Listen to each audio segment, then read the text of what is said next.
Or it'll take a day to you this day of your time. How are you all? All right. We thank you all once again for the opportunity to co-create this interaction with you in this way.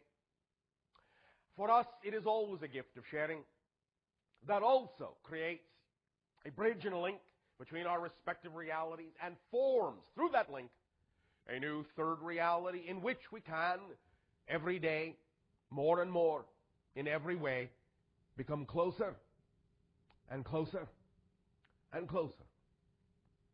We wish to extend our thanks to you for this gift of sharing, to all that are participating in this, whether you are physically present within the room, does not matter, for the room shall expand to include you all, even if it stretches to include and encompass the entirety of your planet. Allow yourselves the opportunity to know that vibrationally you are here with us in all the ways that matter.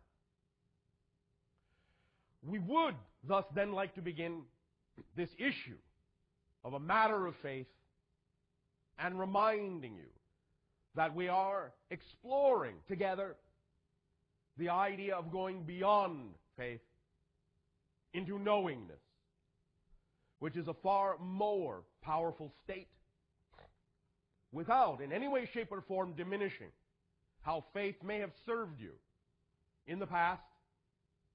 We simply wish to point out and illuminate and illustrate the idea that when you gain clear understanding of the nature of existence, the structure of existence, how it exists, how it works, then that knowingness will supersede faith or the need for faith, wherein the concept of faith still implies, by definition, that you are not quite certain about how your reality shall manifest, about where you may be going, whereas knowingness will allow you to experience a degree of certainty, a degree of confidence that faith does not contain.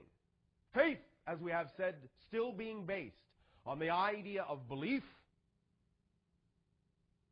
so that your belief system can provide you with an opportunity to see more clearly to the point where your beliefs are no longer necessary. You can leave them behind and operate simply, in many circumstances in life, on pure knowingness, pure understanding. Now, we understand also that there are many different definitions of how you may use some of these terms, so we wish to clarify, before we begin going into deeper detail, what we actually mean by some of these terms. When we talk about the idea of knowing, we do not necessarily mean that you will know more about things, about stuff, as you say. Just because you go into knowingness doesn't mean you will suddenly know everything there is to know about a particular thing. The knowingness we are talking about is not just the idea of data or information, although it is not impossible that from a state of knowingness you can access information and know about things. That does not automatically come without you directing your intention to attract that information to you. The knowingness we are talking about is a familiarity, an intimate familiarity with the nature of existence that allows you to be at peace within yourself about the existence of your life, about your experience of life, that allows you to settle in to a certainty that you are an aspect of all that is, that you are functioning as you need to, and that by applying this knowing point of view to everything that occurs, that manifests, in your physical life experience, it will bring you a degree of peace and calm and certainty that you may not have experienced before, or may have only intermittently experienced from time to time in your life. There are many ways we will go about approaching, instilling this idea of knowingness within you. It is really not as complicated as you may think. It is really quite simple, the concept. But it must begin with a foundational acceptance of self, a foundational acceptance of your existence. Many of you, because of your experience of self-imposed limitation, and because of the nature of the limitation that has existed in your physical experience on earth, have actually created a lack of acceptance of your fundamental existence. Although we find, from our point of view, this to be an astonishing creation that we ourselves may not have believed would be possible had we not encountered you, nevertheless, we accept that all that is will experience itself in all the ways that it can, and such profound self-imposed limitation is obviously one of the things all that is needs to be all that it can be. But in that, there is the experience of emerging from that forgetfulness, of emerging from that experience of disconnection, of emerging from that lack of awareness of your fundamental existence. And as you gain more and more understanding of the nature of your own being, you will then be able to relax into that certainty and apply that confidence in every area of your life. We will begin by asking you to relax, to close your eyes, to take a deep breath. Go into a relaxed state. Just relax. Just enjoy. Just be at peace. Don't have to think about what's about to be said. Just muse on it. Play with it. Let it in. No deep thought for the moment is required. Take another deep breath.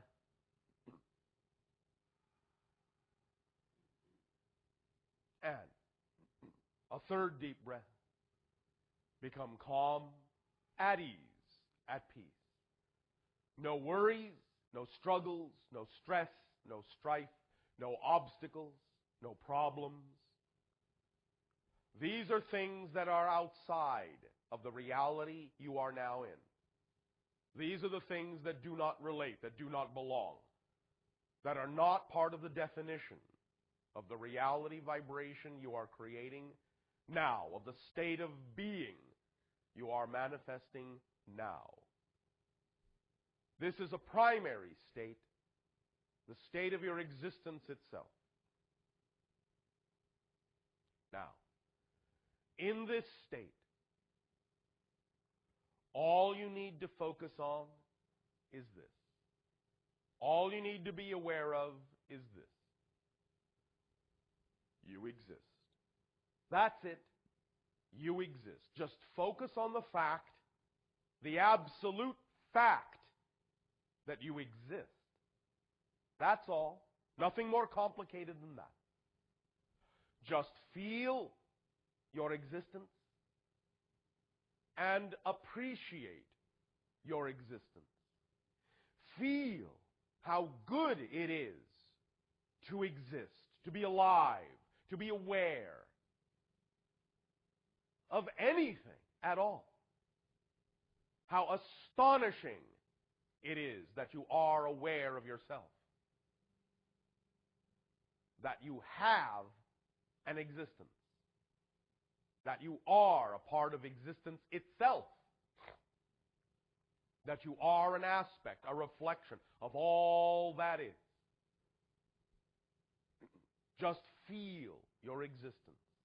Sit with it. That's all. Not what your existence is about, not why you exist. Just that you do is all that is being asked of you now. Breathe it in. Nothing complicated. Do not think over much. Just be aware. I exist. I exist. I exist. I exist. I am existence. I am what is. I am that I am. I need no reason, for I am already here. I need no excuse, for I am already here. I need no rationale, for I am already here. Existence is my natural state. I cannot not exist. Existence only has one quality: to exist, to be. That which is not is something else, and that is its own quality, to not be. But I am that is. Isness is my being. Isness is my birthright. Isness is my nature. I am. And because I am now, thus then within any creation, any manifestation of the experience called time, be it labeled past or future, I always am. I am in the past. I am in the future. I am in the present. And all is now. I am now, thus I am in all. All time, all space, because all time, all space is only within me. I am here because there is only here, and I fill it. I am now because there is only now, and I fill it. Because I am now, and I am here. And that is all there is.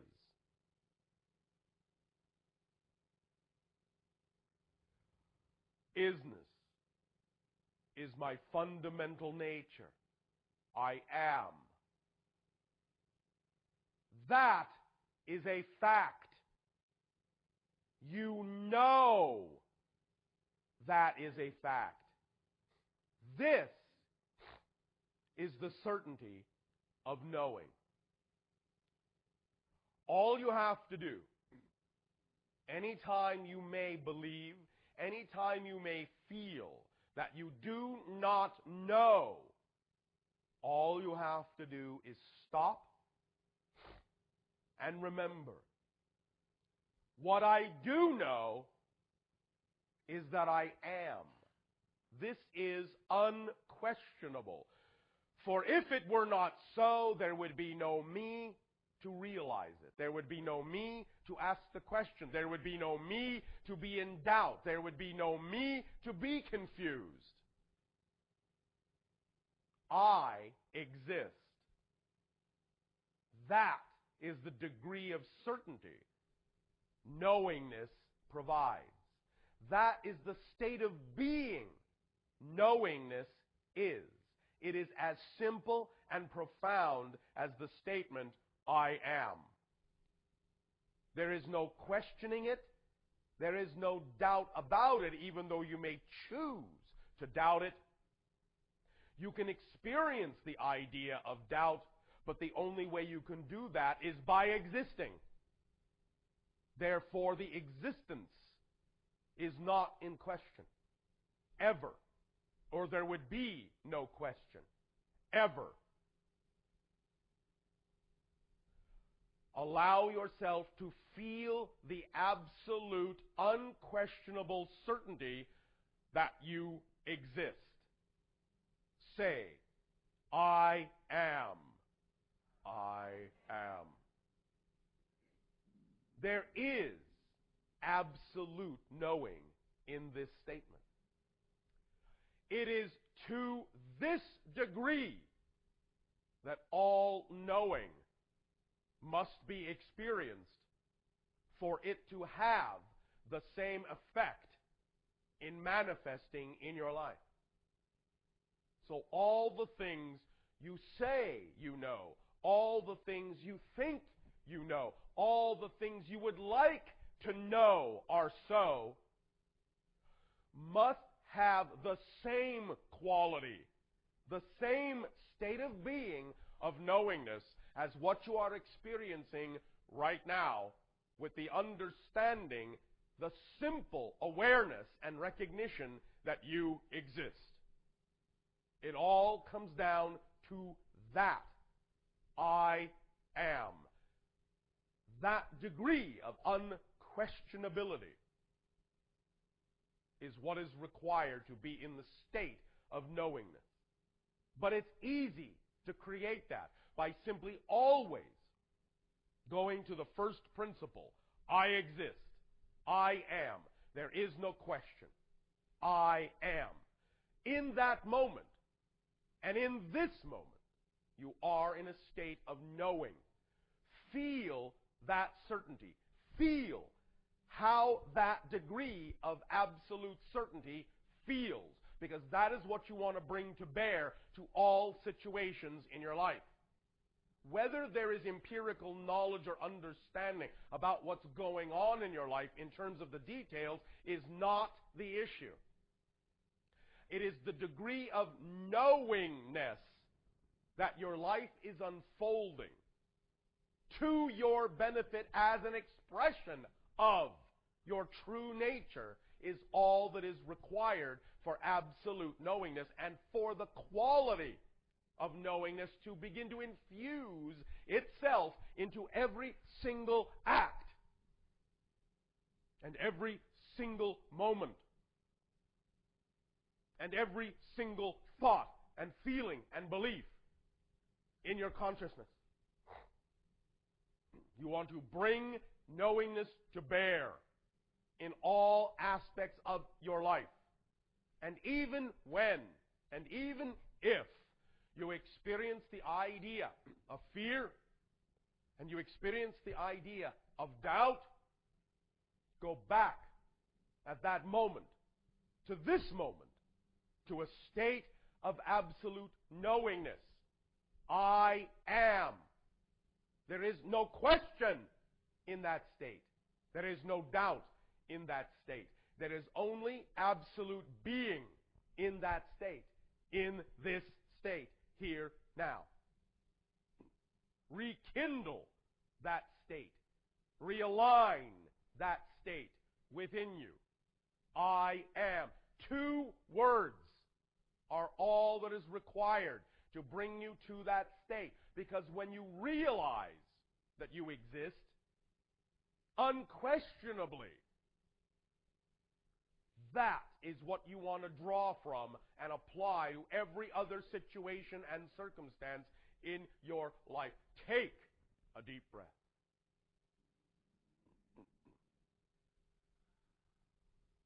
And feel, I am. Take a deep breath. And feel, I am. It's obvious. Take a deep breath. And say, I am.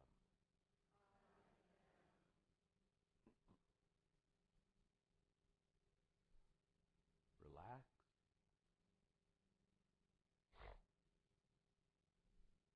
Open your eyes when you feel inclined to do so. Continue breathing in a relaxed way. Become more awake, more aware, but stay relaxed. and say again from this state, I am. I am.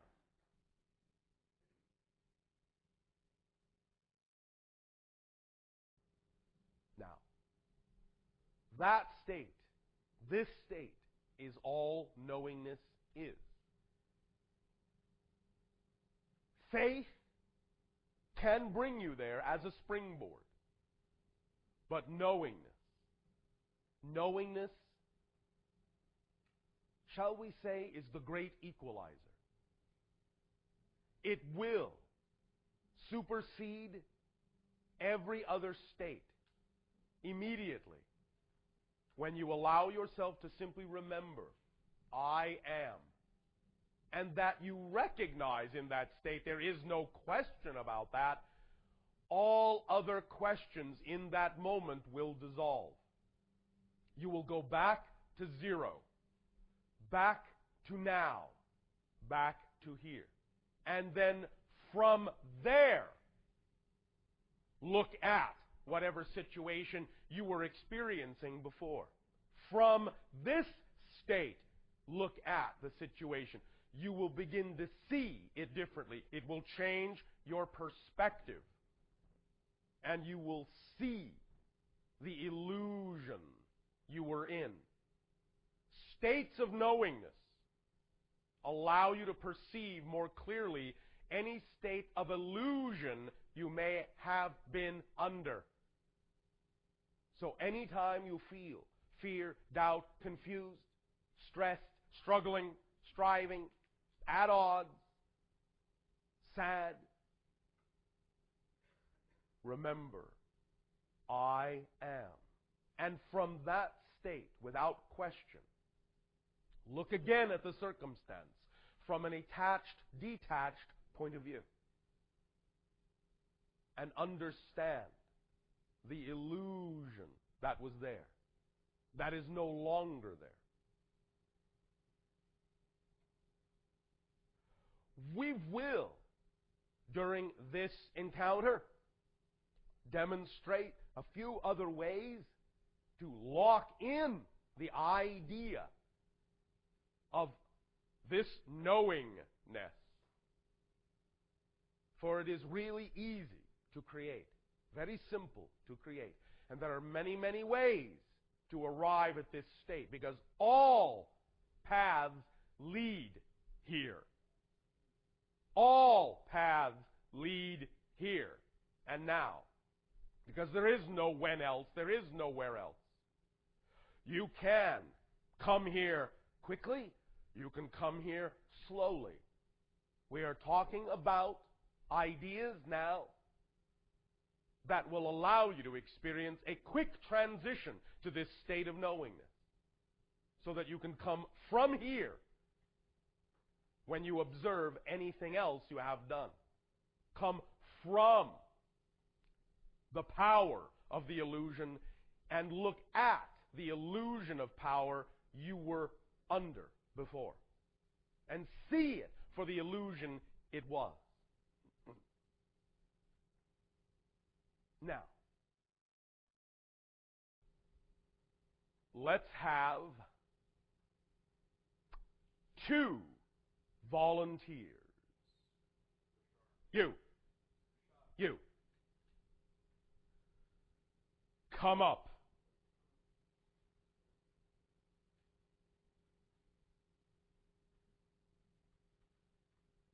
Stand one there, stand one there. On either side. Facing each other. Now,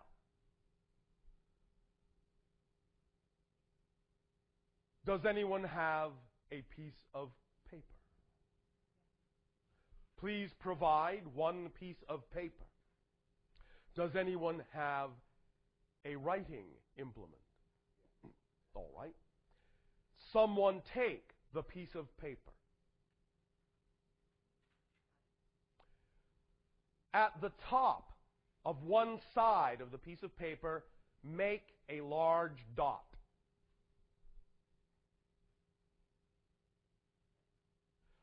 Do the same on the other side, at the same top. make a large dot so that both dots are at the same top end. Have you done this? All right. Place the paper in the channel's hand with the dot facing up.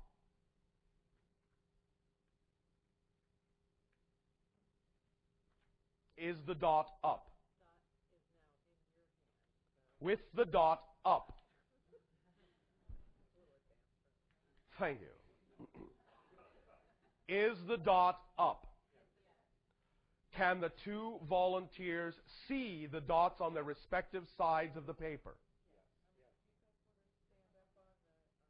You may stand differently if it helps you. Face each other, look at the paper. Do you see your respective dot that is facing you? Yes. All right. When I ask you, I will point this way first, then that. Please answer the question I will ask. You first, you second. All right? This is a single event. It is one event. But it has completely two different outcomes. Do you see the dot? Yes. Yes. When I ask you, tell me which way the dot is turning, left or right.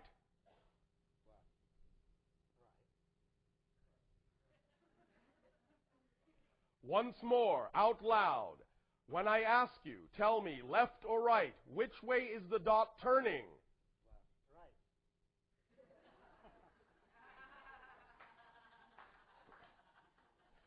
But it's a single event. All I am doing is moving the paper this way. Forward. You both agree that it is forward? From your point of view. Perspective? Yes.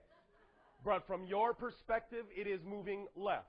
Yeah. And from yours, it is moving right. Yeah. Thank you. You may sit down. Now, the understanding here is relatively obvious. You can have a single event that actually has two completely different perceptions. Both are true.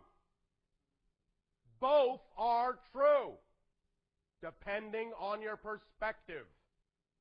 So, when, from your reality, you see things moving,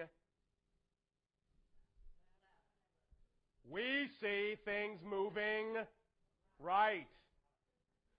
So if you are saying, all I see is this thing moving left, negative, let's just say, what do you need to do to see it moving right or positively?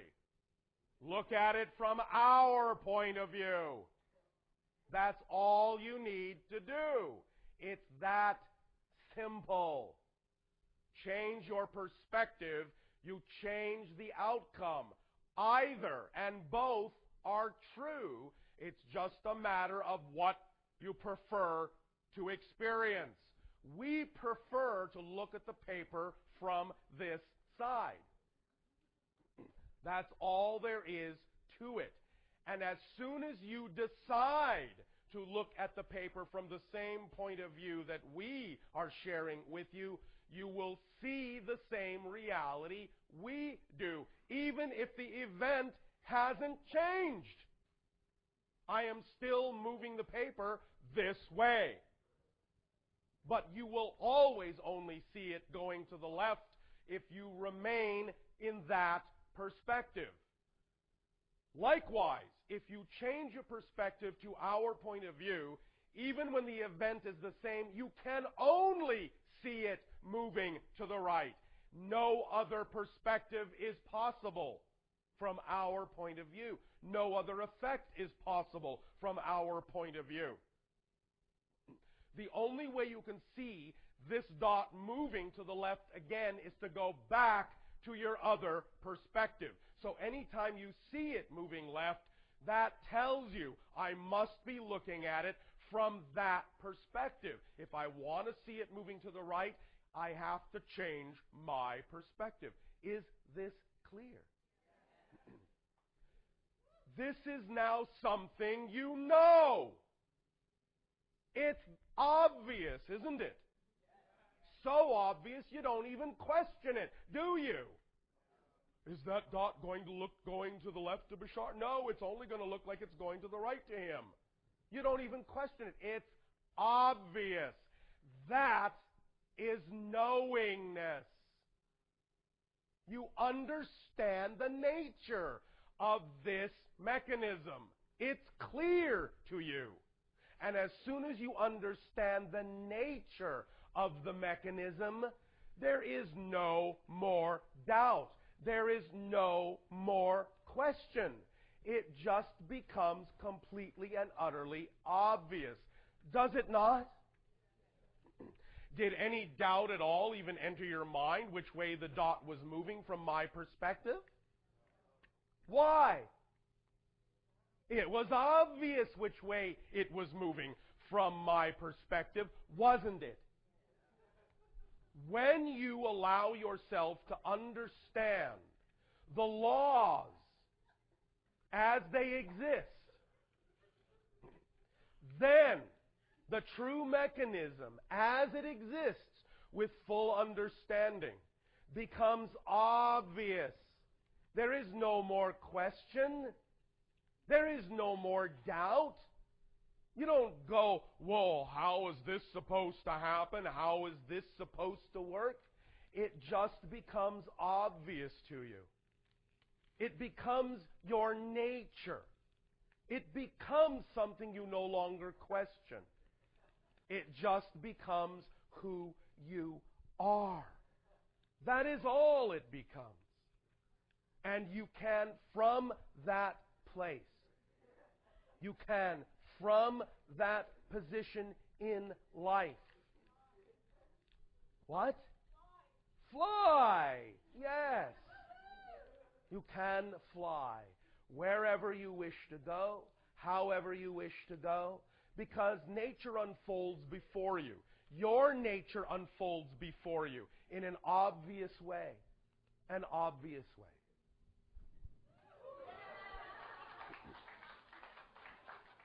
Let it be that obvious, because it is. It's as obvious as the fact you exist. It's as obvious as the fact that the dot looks like it's going one way to you and another way to me, even though it's the same event, even though nothing else has changed. It's that obvious. Understanding the four laws, understanding the nature of what it means to be a part of an infinite, all that is creation. Understanding these things, understanding the nature, the structure of these things will make everything as clear to you as these demonstrations were. It becomes that obvious. So that when, many times we have heard humans in these interactions going, but Bashar, how do you know that? Because from our perspective, it's as obvious to us as you walking up to a red rose and saying, it's red. It's that obvious. Can't you see? It's simply red. It's that obvious from our perspective. So this whole idea of shifting into a state of knowingness and going beyond faith is eliminating the wondering and allowing yourself to move into a state of obvious recognition so that everything becomes absolutely apparent. And you can speak from that knowing state with respect, with authority on your own life. That's the whole idea. I am no more an authority than anyone, but I speak from a place of self-authorization, from complete conviction, because, not because we have any special secret, but because we come from a state of being in which the universe, the nature of existence, is simply obvious to us. That's all. And that's all we are attempting to impart to you. is the obviousness of existence. Just as you know it is obvious you exist, just as you know it is obvious that the dot moves one way to you and another to me, even though the paper only moves one way, just that is that obvious to you, the nature of existence is that obvious to us. That transparent, that apparent, that plain, and can be to you if you come from that same state. This is what knowingness is, and why it moves you beyond belief, beyond faith. So, does that make sense? Are you beginning at this moment to feel that things can be a little more obvious? All right. That's a good beginning.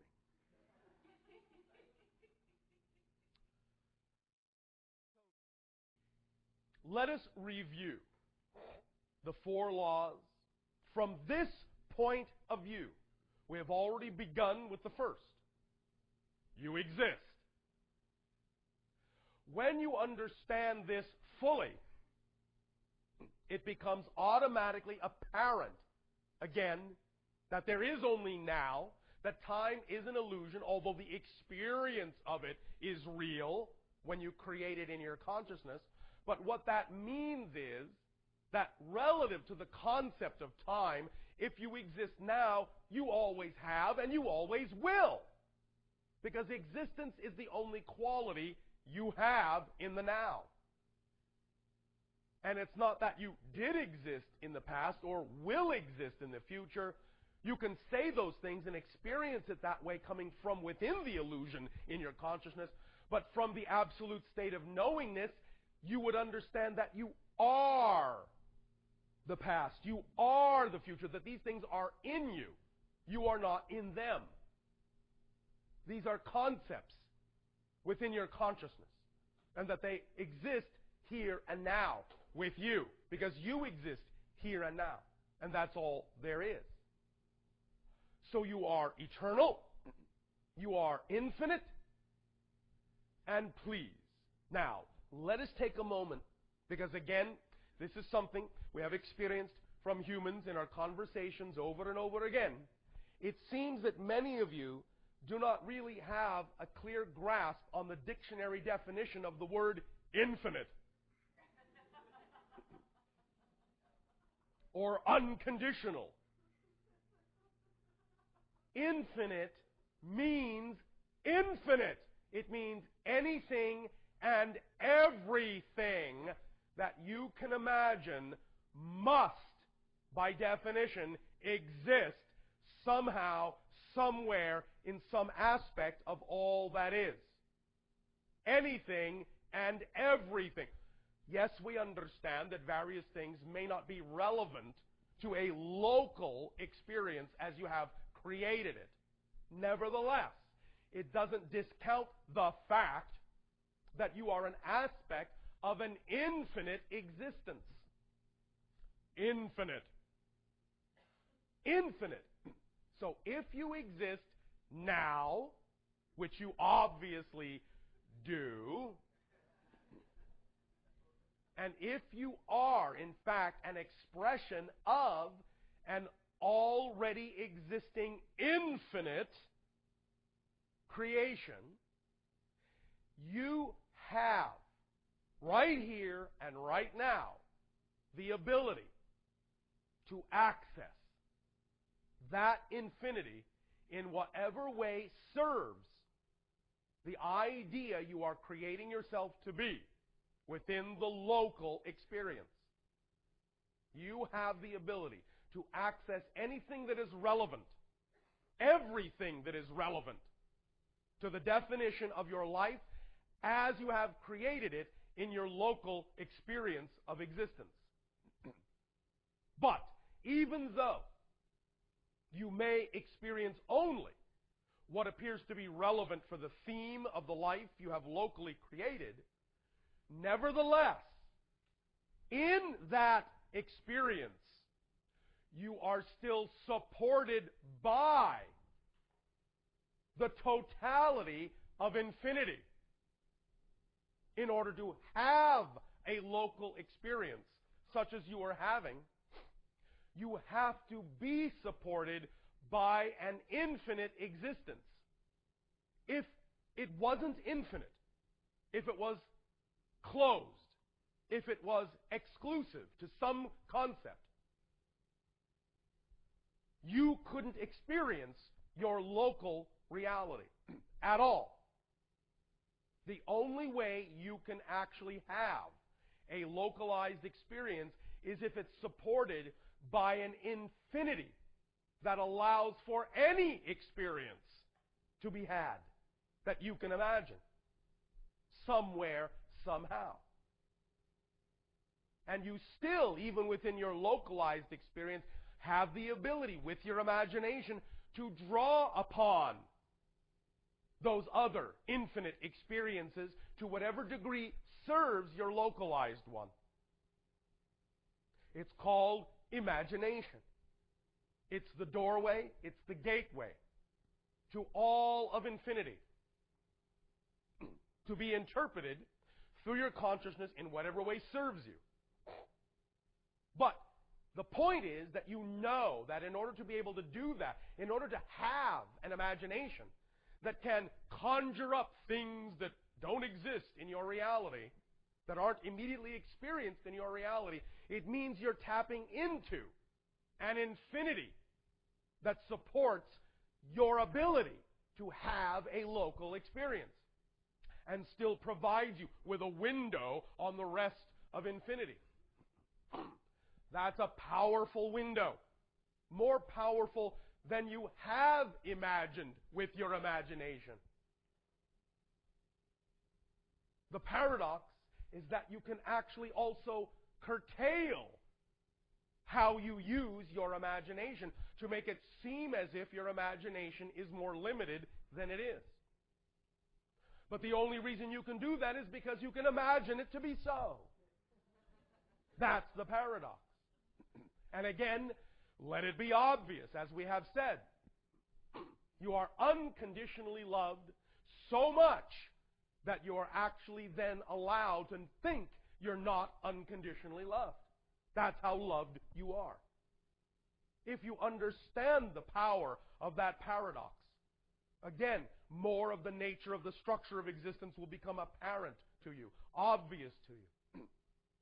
And you will awaken to the fact that the only reason you experience the limitations that you do is because you have decided to, for one reason or another.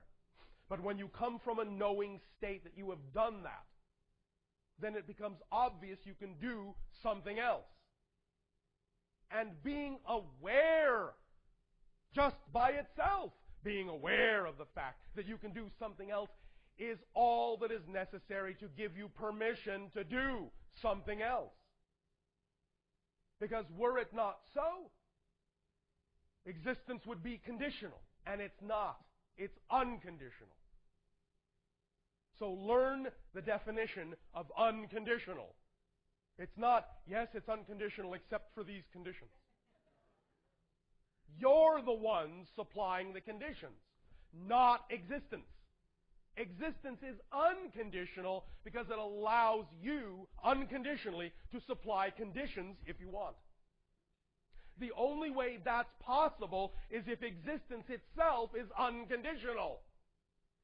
Because if it wasn't unconditional, it might not allow you to impose conditions. The fact that you can actually impose conditions proves that existence itself is unlimited and unconditional. Let it become obvious. That's the knowing state. Is this making sense to you?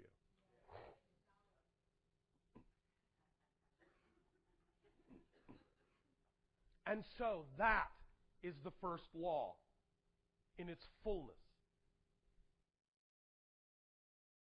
Number two, the one is all, the all are one. Again, we have touched on this. You are all that is. Each of you is all expressing itself as a part of all that is. This is what you call the holographic principle in your new technological language. Every part contains the whole. Every part contains the whole. The whole can create itself to be experienced as parts, but every part contains the whole.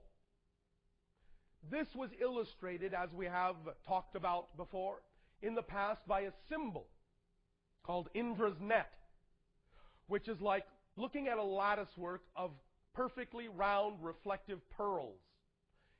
Each pearl reflects every other pearl in the net. So in order to gain access to all the information of the entire net, all you actually have to do is look at any one pearl. You can see all the other pearls in it. Every single one of you is such a pearl. You reflect all the other pearls. Now, we understand that because of your focus, sometimes some of the other pearls are more difficult to see. That doesn't mean they aren't there. Your nature is holographic. They are there. And when you tune your vibration in your consciousness to that obvious fact, by understanding the nature of the structure of existence this way, you will then know it's all there, and you can access what you need, when you need it, where you need it, how you need it, perfectly, as you need it. Not a second before you need it, but not a second later than you need it. That is what is happening right now in this experience. That is what the idea of channeling is all about. Is being in the now to the point where you simply plug into what you need, when you need it, and allow that to come through as you need it, in what form you need it. That's why we never plan to talk to you. We never know what we're going to say. We just say, let us talk. Sometimes we might throw out a hint. But we have no idea what we are going to say until we say it. But we know that when we need to say it, it will be there. And it will be exactly what needs to be said for that moment. That's all there is to it. When you understand the nature of your structure and begin to come from that knowing place, that state of being allows for that kind of expression. That state of being does not allow any other kind of expression, but the one that needs to be here, now, that serves the best of all concerned, because that is our intent within our natural selves, because we are an aspect of all that is, which supports all the parts, which in turn support the whole. It's one thing. Again, we have used the puzzle analogy. A picture puzzle made up of all these thousands of pieces, each with its own unique shape. If you try to change the shape of any one of those pieces, when you attempt to put the puzzle picture together, then that piece won't fit anymore, and it won't support the whole, and the whole won't support it. But if you allow yourself to be the natural shape you were created to be, you will fit perfectly with all the other puzzle piece shapes, and in fitting perfectly, harmoniously, you will create the big picture that then, in a sense, supports all the pieces that make it up. And you have one harmonious experience.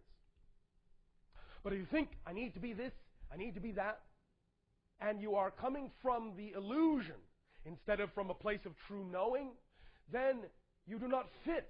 You do not harmonize. You conflict with yourself, first of all, because you are trying to be something you're not. You are not being yourself, your natural self. You're not being your obvious self. That is all that we have ever said in all the things we have ever taught, in all the things we have ever spoken of, in all the things we have ever said or shared with you, all of them are nothing more than variations of you can be your natural, obvious self. We are just reminding you over and over who you are. And now we take this opportunity, this day of your time, to add this other level of knowingness so that you can, by understanding the obvious structure, the nature of things, understand your own nature and how obvious it is to be in a knowing state. I am. I'm in a knowing state. I am. I'm in a knowing state. Oh, I remember the dot. Obvious. Turns left for me, turns right for him, change my perspective, turns right for me too. Obvious. Knowing state. I exist. Law 1. Knowing state. Obvious. The one is all, the all are one. Obvious. Number 3. What you put out, what you get back. Law number 3. Obvious. Why? Because there is nothing else. There's nowhere for anything to go. There is no outside. There is only here and now. So if you create a vibration, who else is there but you to experience the result of that vibration?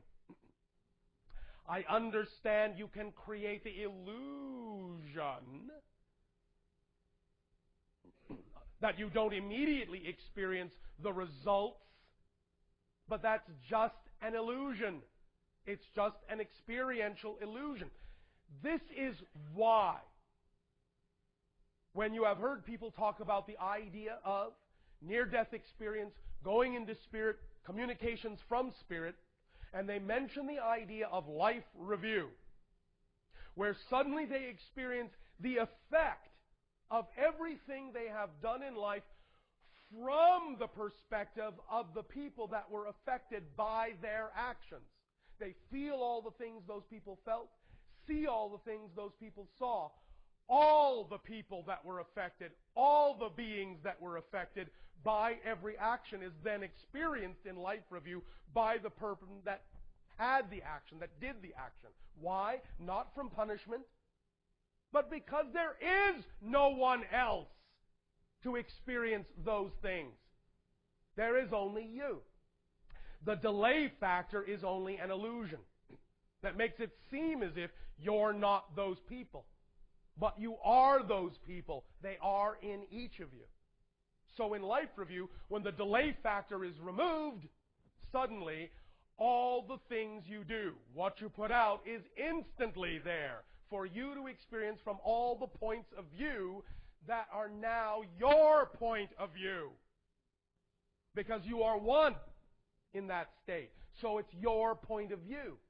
No longer is the artificial illusion of you and them being experienced in the same way. Certainly not to the same degree. I am not saying you cannot experience some sense of individual identity in spirit. That's not what I'm saying. I'm simply saying the factor, the main factor that makes physical reality experience, this concept of space-time, this concept of delay, this lag time, this dimension idea of things take time, things need space, you are not me, I am not you, that drops away. It's the first thing to drop away. Because it's the very definition of the physical reality experience, the space-time artificial construct. As soon as that drops away, you are everyone you've interacted with. So you immediately feel all the things that are the results of your interaction with them, you. That's what life review is. So that you can understand the true consequences of the states of being you chose to be in. Not a punishment, not a judgment. A natural, obvious result of simply removing the space-time construct from something that is essentially one being. Does that make sense? All right. So as you begin to understand the nature of this construct, you see that it explains why these things occur. So that now when you hear someone talk about the idea of life review in spirit after you die, you understand why that happens. Because of the nature of existence itself, in that you are everything. And when you remove the artificial separation experience, you suddenly become that which you interacted with. And experience it from that point of view. It's as simple and obvious as that. Law number 4. Change is the only constant.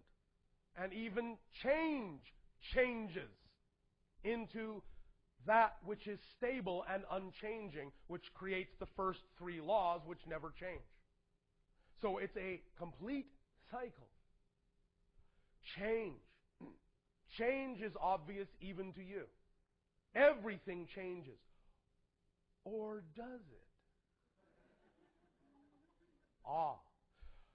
Now, if you understand the nature of existence, you can understand what change actually is. The experience of change is not exactly what you think from your perspective.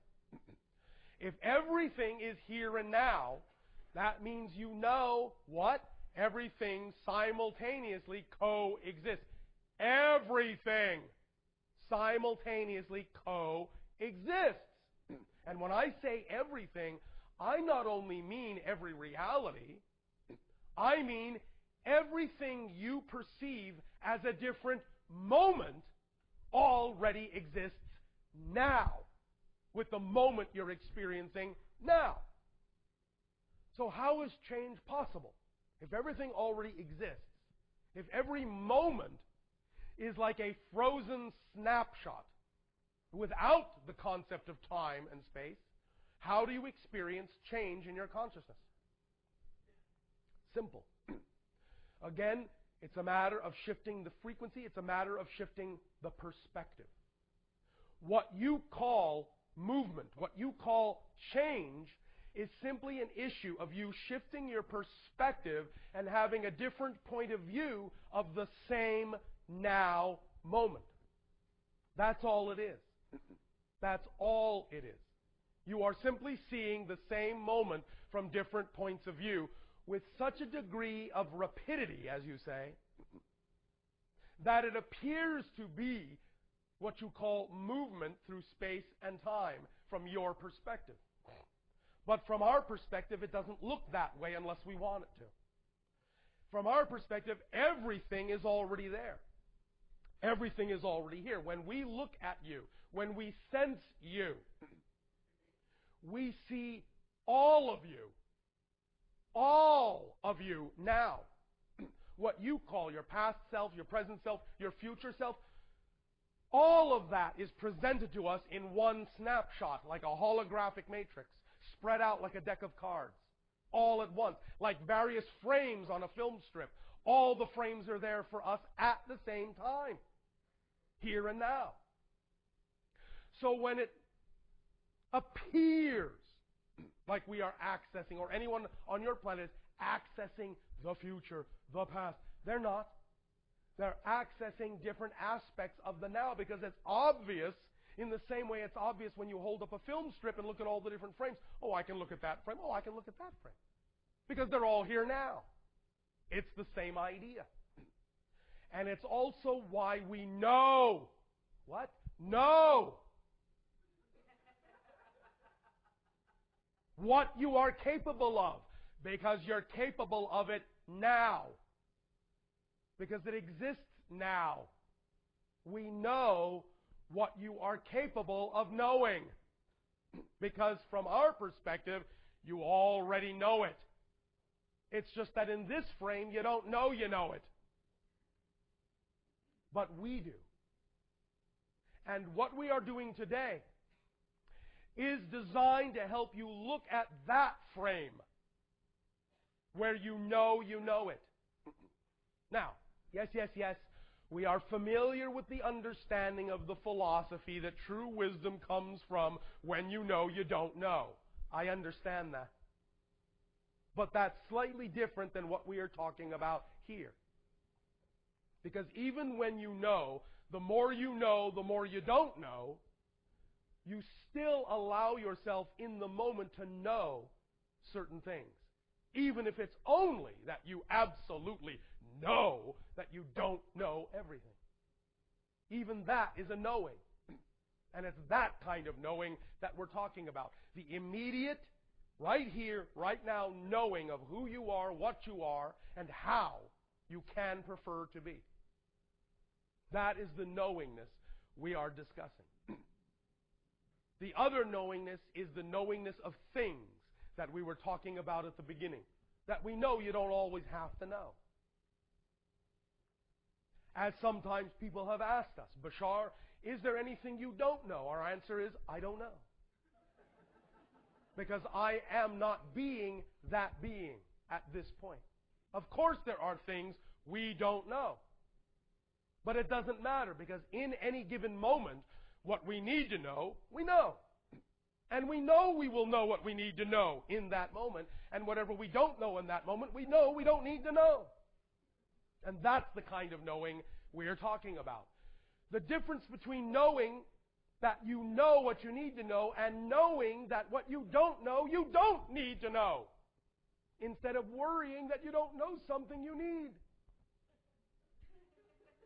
That's the difference between the illusionary state you have created and the state of knowing. In the illusionary state, you can create the experience of worrying that you don't know something you need to know. From the state of knowing, you know that what you don't know, you don't need to know. That's what knowingness brings you. The certainty that there are things you don't need to know. That's the paradox of the state of knowing. But when you need to know them, if you do, you will. In that moment that you need to know them. But not before, but not later. That's the state of knowing. Relaxing with the idea that there are things you don't know and that's all right. And when you know you don't need to know them, you will then know that you know what you do need to know. And you will move forward with that knowledge. Knowing that if you need to know something else, you will know it when you need to. Know what I mean? All right. Take a deep breath and relax.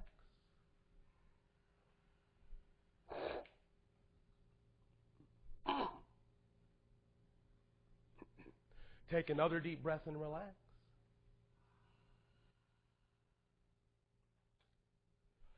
And one more time, take a deep breath and relax.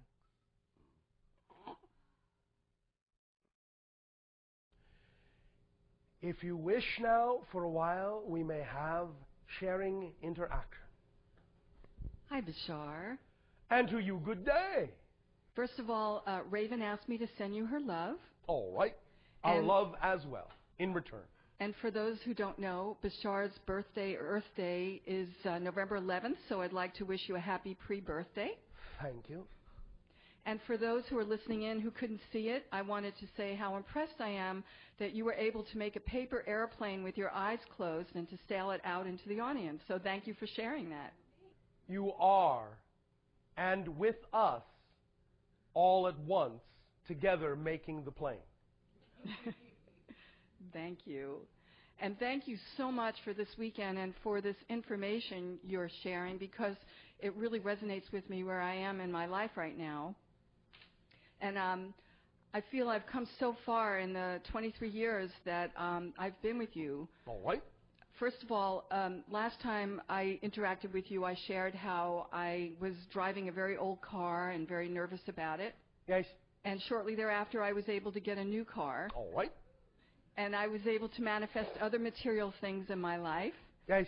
My organization, Create Now, is making great progress and strides. All right. And I've been following your lesson that it's taken me all these years to learn, which is to surrender. Yes. And thank you why? so much. Why does that work? I'm trusting. Simple. Okay. Why simple. does that work? Because I know. Because those things exist within you. They're not things that exist outside of you, really. So the idea of the law of attraction is not so much literally that you're attracting things to you from outside. It's that you, yourself, recognize those things are already within you as part of your definition of being. You follow me? Yes. Attraction is really just awakening to what's already within you and allowing yourself to know that they are part of the definition of who you are. So thank you. And so when I feel those moments of anxiety or fear, Yes. then I need to just focus on the I am and the knowing and to let go and surrender for the anxiety. Why not? That's great.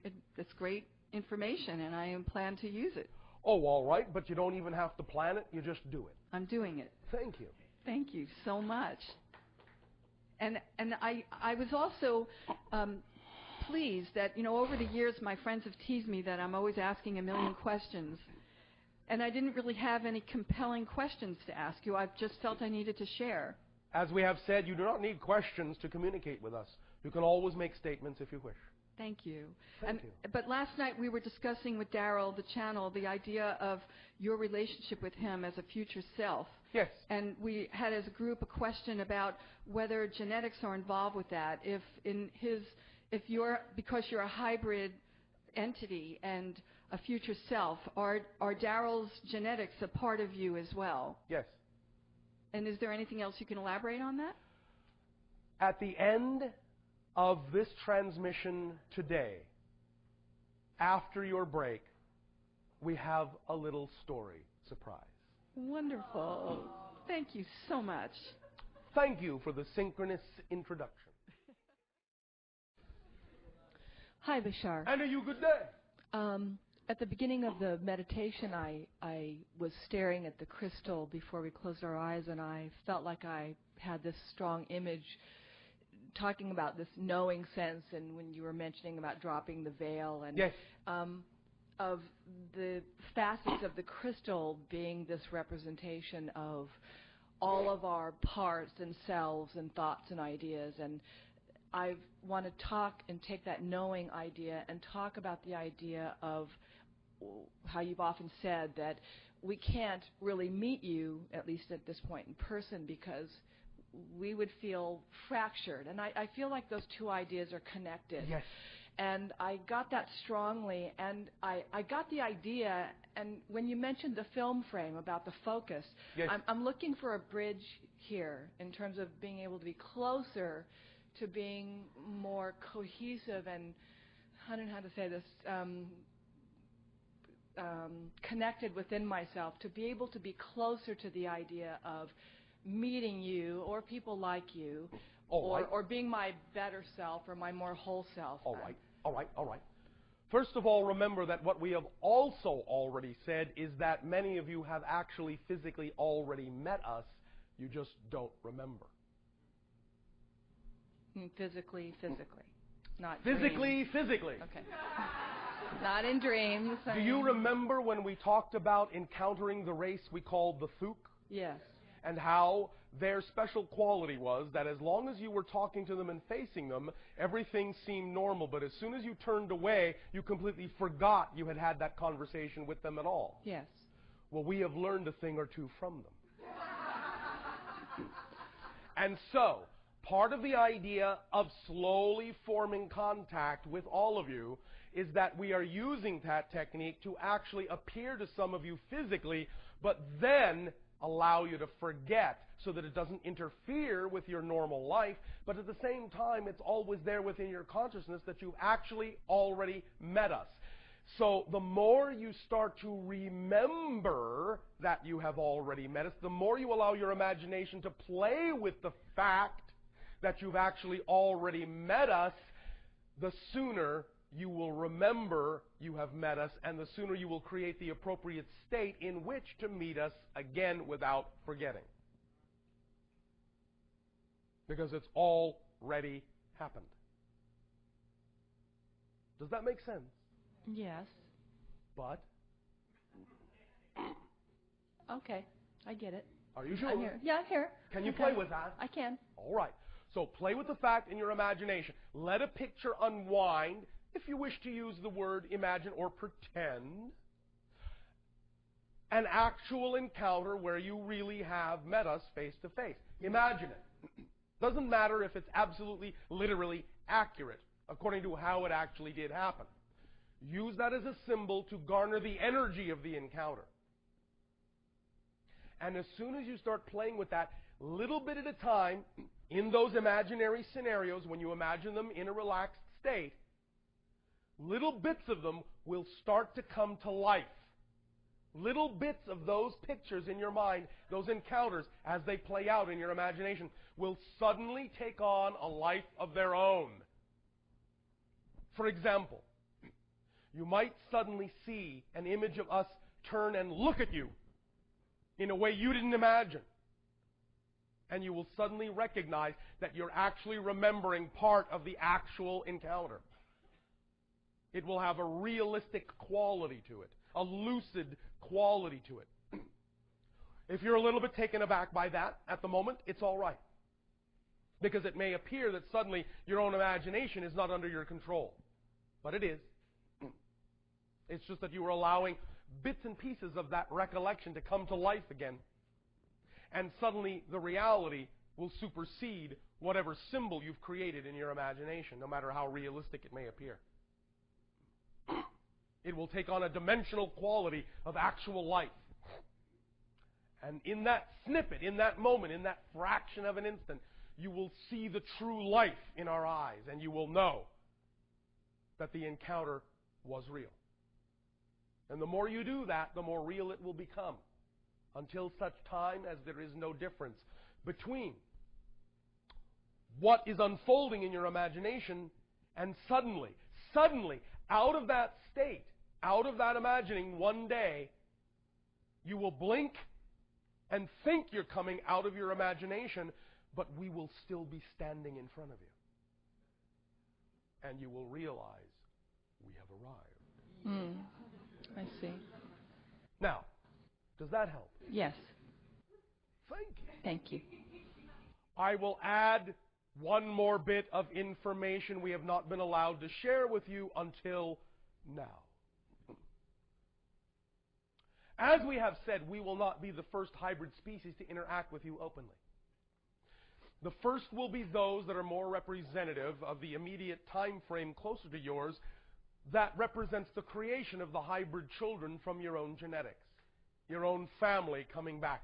And we have mentioned that some of the sightings you have had, such as the one known as the Phoenix Lights, are the ships of the hybrid species that will be the ones to make first open contact with you. Some of this information about them will appear in the story we're going to tell you after the break. All right? Mm-hmm. Thank you.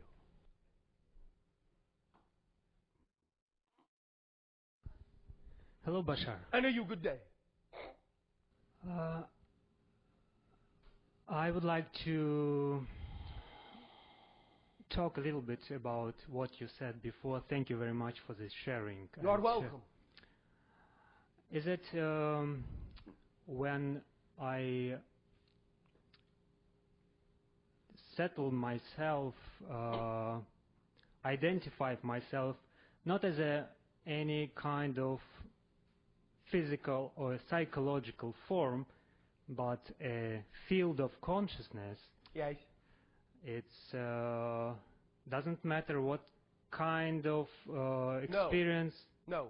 In fact, it doesn't even require that. When you say I am, it doesn't even require any kind of representation to go along with it at all. So you're staying just at this field, and that's it. It doesn't matter. You're not even necessarily a field. You don't even have to think of yourself as a field of consciousness.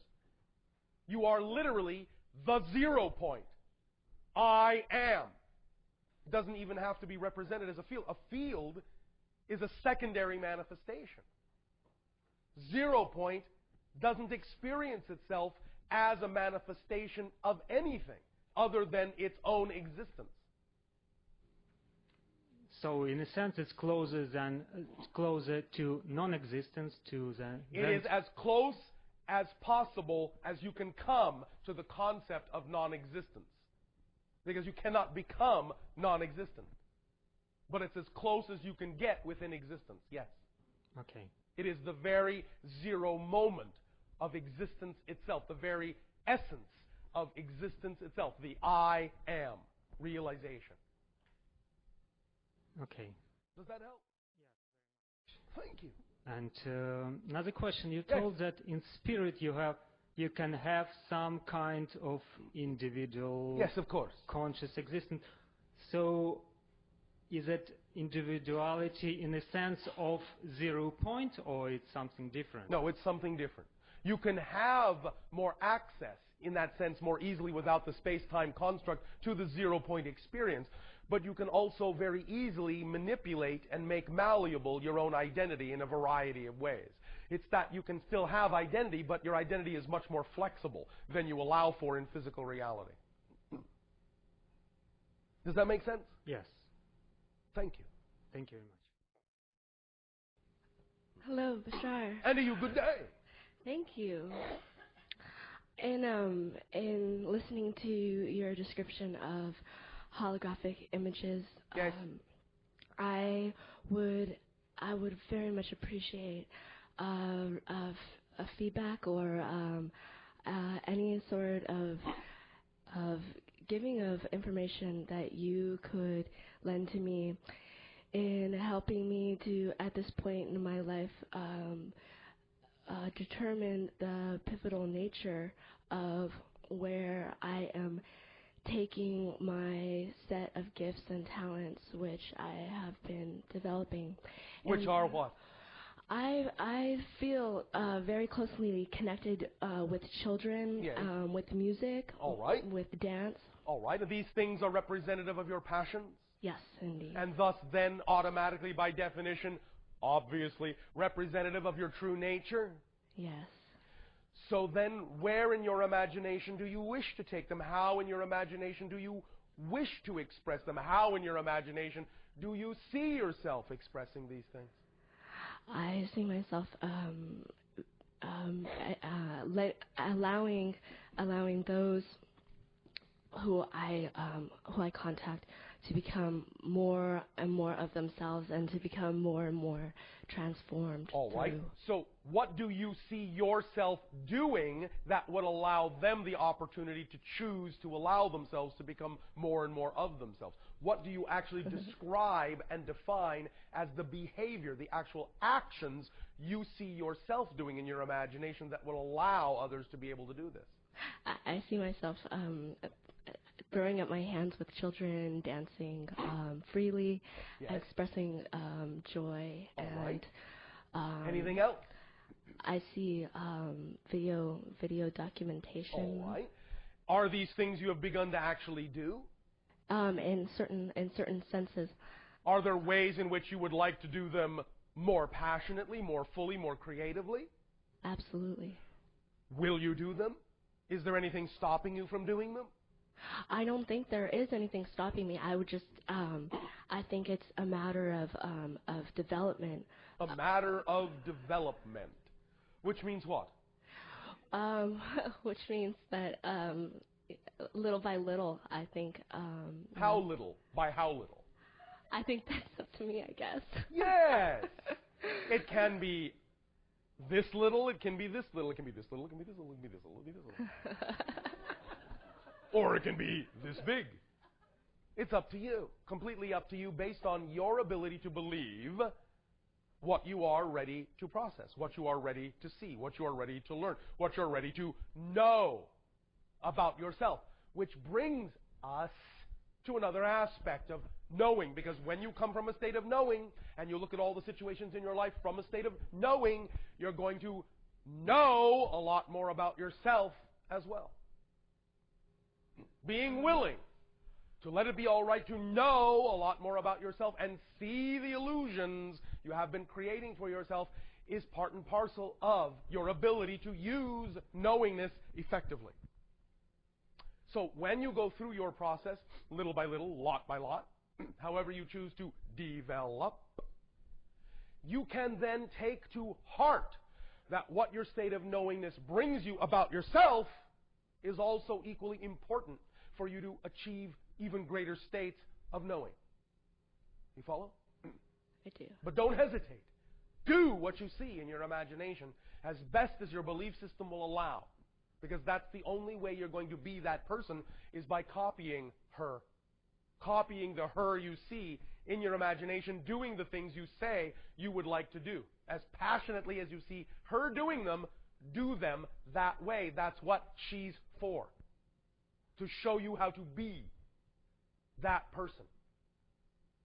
That's what your imaginations are for. To show you how to be the person you imagine you would like to be. All you have to do is behave like that person in all the circumstances of your life that you see her behaving that way in. Be like her. Be like him. Then you will be her. You will be him. And you will have her life, his life. Make sense? Yes. Does this help you? Yes. Thank you. Thank you very much. Happy dancing. Thank you. Hi, I'm Bashar. And good day to you. I have a two-parter. The first part is two-parter. Two-parter. All right, part one. And I know that part two is appropriate. I know it. Part one is a dream that I was awakened from this morning with a thunderous bang outside. Thunderous bang. Right. All right. And in the physical. There was a physical event going on that awoke me from this dream. And the dream was, in the dream, you know, we had the Topanga fires recently in Malibu. All right, we understand, yes. I had to load the car with everything that was important to me and wait to see if we had to evacuate. Yes. And we didn't, in the sense, so then I unloaded the car and everything's fine. So in the dream, I dreamed that I'm living in a city. By the way, everything's fine anyway. Right, right. Go ahead. Thank you. In the dream, I'm living in a city, and I look out instead of in the woods where I really live. Yes. And I'm looking out the window, and the city is ablaze, and there's a bridge, and I'm seeing, oh my God, it's really time to get out now. All right. And there's no time to pack the car with everything I love. Yes. And so I'm very calm, and I just go, oh, okay, I'll just pack it with the doggy toys. Oh, all right. 2 of each. 2 of each. 2 of each, right. So now you have your own little ark of doggy toys. I have my own little, and only one dog, but he gets 2 of each of his style of toy. Yes. So I think that's But there are 2 dogs. Yes, and I thought, where did that dog come from? Because I only have one dog. Yes. Where did that dog come from? Bashar? Where did that dog come from? Where did that dog come from? I don't know. Are you going to tell me? Are you serious? Oh no! Of course. People think I'm a dog sometimes because I love them so much. I think like them. I totally get them. And it's representative of your serious connection. Of course. Thank you. Oh my goodness. That makes a lot of sense. Okay, and the fire being real comfortable. Okay, so now we'll go to part 2. Oh, part 2. All right. Okay, I might get real emotional on this, so just, that's just all be right. prepared. Have you been fake emotional up to now? No. Now you're going to get real emotional? Oh. No, I mean... Yes, I understand. I'm teasing you. Volume-wise. Okay. No. Thank you. Throwing you doggy toys. Thank you. Okay. Back when the big fire happened. Yes, the big from fire. Malibu and was rushing towards Topanga. Yes. We had to evacuate with all of our animals and be outside of the canyon for 3 days watching TV, not knowing if our house was okay. All right. So we're sitting, and we're a nervous wreck. I'm absolutely petrified. My stomach is turning inside out. I've never been so scared in my life. Oh, all right. It How went exciting. deep. It went deep, yeah. Yes. So then all of a sudden we're watching TV and I see the picture on the screen is the view outside my window. Yes. And you go, oh, look, there's my house. Yeah. It's a hillside that I meditate on, the rocks on that hillside. Yes. The blaze was on the hillside exactly next to it, about, I was guessing, 10 to 15 fire seconds as the fire was moving away. Yes. And? Time of moment of reckoning, right? Yes. Shock. Yes. I hear a voice inside my head say no to the fire. I'm thinking, right? Yes. And it's my unseen friends, and I'm going, that's totally stupid. And then the next thing that I thought. You have stupid unseen friends? No. It was the thought that I had. It was the thought that yes, I thought I know, it was a I know. stupid thought. Doggy toys, doggy toys. Thank you. Okay. So then I'm thinking, well, what other choice do I have? You know, we've already gone through 2 seconds with that thought. Yes. And so I thought, okay. And so I try to say no, and nothing comes out. There's nothing. My vocal cords won't work. Oh, all right. So then I try again, and nothing comes out. And I try again, and there's like this gross little squeak kind of comes out. And I'm trying, and I'm really giving it everything I've got to say no to the fire. And finally, a little no comes out, and then a bigger no comes out, and then, no, you son of a bitch, no. Starts screaming, coming out. The girl next to me is screaming the same thing. She's also a channel. And we're screaming. And all of a sudden, the energy, it was like we were in the middle of a hurricane, and it was blasting. And all of a sudden, everything went totally calm. Yes. And it the eye of the storm. Exactly. And that's exactly what we felt. Yes. We looked at each other like, what the hell just happened? What the heaven just happened. And the picture changed from the screen, so we couldn't tell in physical reality what happened, right? Yes. But we chose yes. to feel that meant everything was okay. And when we got home 3 days later, yes, they had stopped the fire exactly there. Yes. Exactly. Yes. So now this has been a really big event in my life. Yes. And when I try to share it with people, they get a little overwhelmed. I see. But I think this is the right place to talk about this because... Well, obviously, because you already are. Right. Right. Because obviously there was some big-time synchronicity going on there. Oh, yes. And it sounds like your invisible friends threw you a bone. Well, it does, doesn't it? Yes. And it was a life-changing, reality-shattering... Life-changing, yes. Yes. Which means you are not the same person. I have never been the same person. In the same reality at all. Uh-huh. So what actually happened? Okay, now here's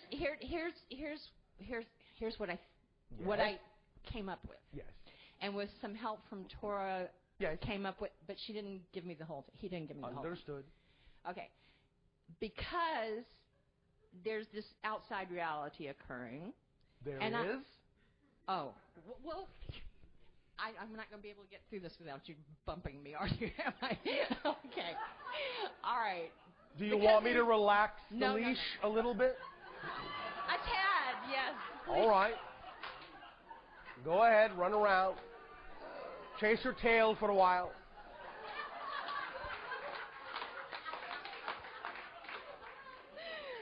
Oh, no, I can't believe you're doing this to me.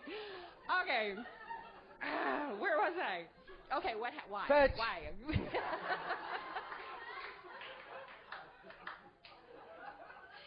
I've always cared more about dogs than people. I mean, I pull my car over May I on the ask side you of a the question? street to see the dogs. Yes. What? What's the difference? What's the difference? Yes. I don't know. There's the big puppy dog eyes. They just get me. They just get me. What's the difference? All right. Well, go on with your story. Okay. That's another time. Okay. So when I talked to Tora about it about a week later after the fires, I said, if this is what happened, what do you think? He said, well, you didn't stop the fire with your anger, Victoria. Yes. You stopped the fire with your love. And I went, yes, yeah, I can see that the love was under the anger. Okay. And then I was thinking about it later. Yes. And I thought, it also felt like there was kind of a divine intervention in some way. Well, that's what I wanted to clarify, because I needed what to happened? put there. Based on what we have talked about the nature of the structure of existence, do you understand what obviously happened? I already just gave you a clue. You're not the same person, not in the same reality.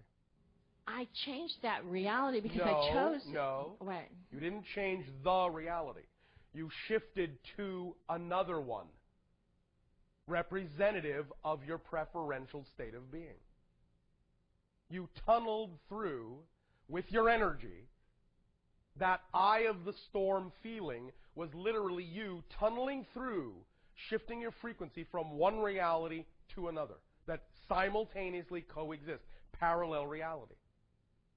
One reality in which the fire swept through that area, taking everything with it, another in which the fire stops at that point. You shifted to the reality in which the fire stops. So I didn't stop it? I just shifted You can't realities? Stop it. It's already existing in every possible configuration that it can. Oh. It's not about changing the outer reality, because there isn't one. It's about changing the inner reality and experiencing the result reflected back to you of the new reality you have taken yourself to.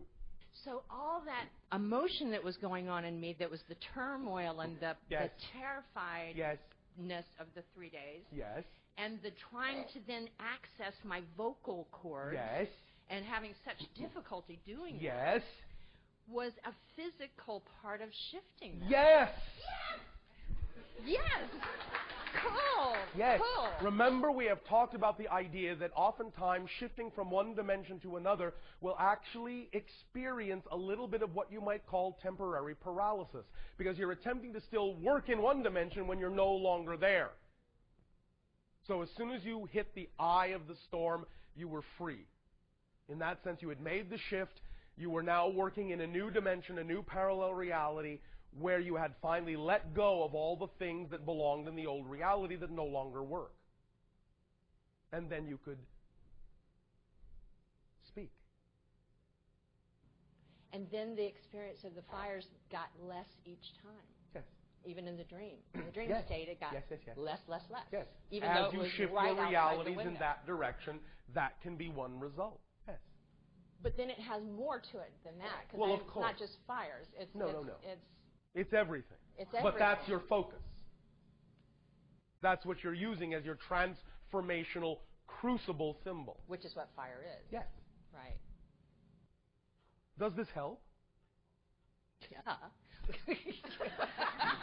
Are you proud that you have arrived at this realization? Proud? Oh, that's an interesting word. Yes. It's all right. I'm not going to put a negative spin on it. Okay. Am I proud? Do you feel good and appropriate that you have arrived Oh, at I this feel realization? ecstatic. Thank you. But proud threw me a little bit. All right. Why? Proud.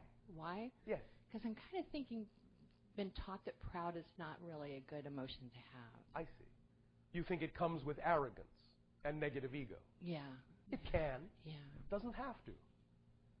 Right. Oh. Pride in the positive sense can also simply be the recognition of your own beauty. You understand? The recognition of your belonging to all that is. Oh, thank you. That you acknowledge and accept and own yourself completely. It can be that too. Without that negative tinge. Without to the it. negative idea. Yeah. Thank you, because I haven't been willing to let myself do that Well, because all right. of that definition. Are you willing to now? Oh, yeah. Then. Oh, yeah. I'll work on it. All right. Yeah. Then, has this helped? Yes. So much. Thank you. Then you may please take a bow wow.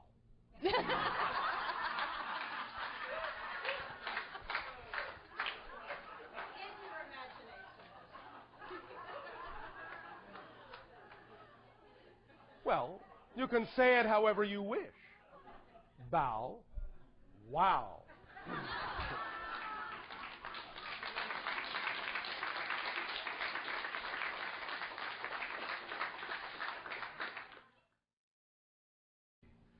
Thank you, Bashar. Thank you for the motion with the dot Yes. and the meditation this morning. It really shifted me, or allowed me to shift. Thank you. Rather dramatically from where I've been stuck for the last few years, All or right. allowed myself to be. Thank you. And really remember where I was and how I could move forward. All right. And I have a question. Yes. I hope that you can give me some insight as to the numbers. Last night, during the lottery, I was drawn number 3 of 10. Yes. And my parking ticket, the numerical value, on the number on the ticket was 201020. All right. And so there's 2 20s that keep representing themselves. And I have these numbers represented all the time. Synchronistically. Synchronistically. Is this a positive synchronicity? Do you want it to be? I do. Well, then it is. Okay. My question is, this session has really helped me to shift. Do you feel that it could be a copy of it could be received positively by the individual known to you as Dawn? A copy of it could be received positively? Yeah. There is always a positive way to do anything. Okay. The individuals must simply assess for themselves what methodology represents the idea of the expression of positive reality for them. Right, but I would be sending it unconditionally, but do you perceive that it would be received? We cannot make that determination. It by is the up individual. to Dawn. Okay. Okay, thank you. Thank you. I really just, I mean, it's been absolutely amazing this morning. Thank you. All right, thank you. Are you still exploring democracy? Absolutely. Did you find the difference between democracy and republic? No, not as of yet. Shall I help? Please. A democracy is that which allows for an unlimited majority to rule, but absolutely provides no basis for the protection of individual or minority rights. A republic allows there to be a democratic process of voting, but through a constitution imposes controls on the majority to allow for individual and minority rights. Now, which do you prefer? Honestly, I think I prefer true democracy. I have just told you the difference. Right. So you are saying that you are in favor of an unlimited majority with absolutely no regard for individual or minority rights? Yes. Why? Because the will of the people should be the will of the planet. But you see, the idea is the will of the people are expressed in a constitution, not in a majority system.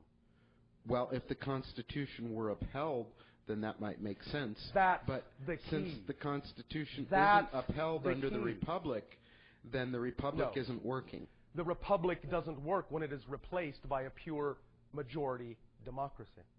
And that's what has happened. No, because if our system were working as a democracy, the situations that we're in right now, we wouldn't be in because it's not the will of the majority. The situation, however, that you are missing is that the structure, the form of government called a democracy, is what allows for the continuation of what you don't want. The form of government called the republic is the only way to bring to light how the republic has been misrepresented. Okay. You cannot, as your Einstein said, solve a problem from the same level in which the problem was created. That makes a lot of sense on a lot of levels to me right now. It really does. It's really Do a little clear. bit more of your own research, and you will see that just because there may be corruption in a republic that allows there to be a misrepresentation doesn't mean that you abandon the idea itself. It simply means that you need to educate people to go back to it. which a democracy will not allow you to do. So do some more research. You will see. Thank you. Thank you.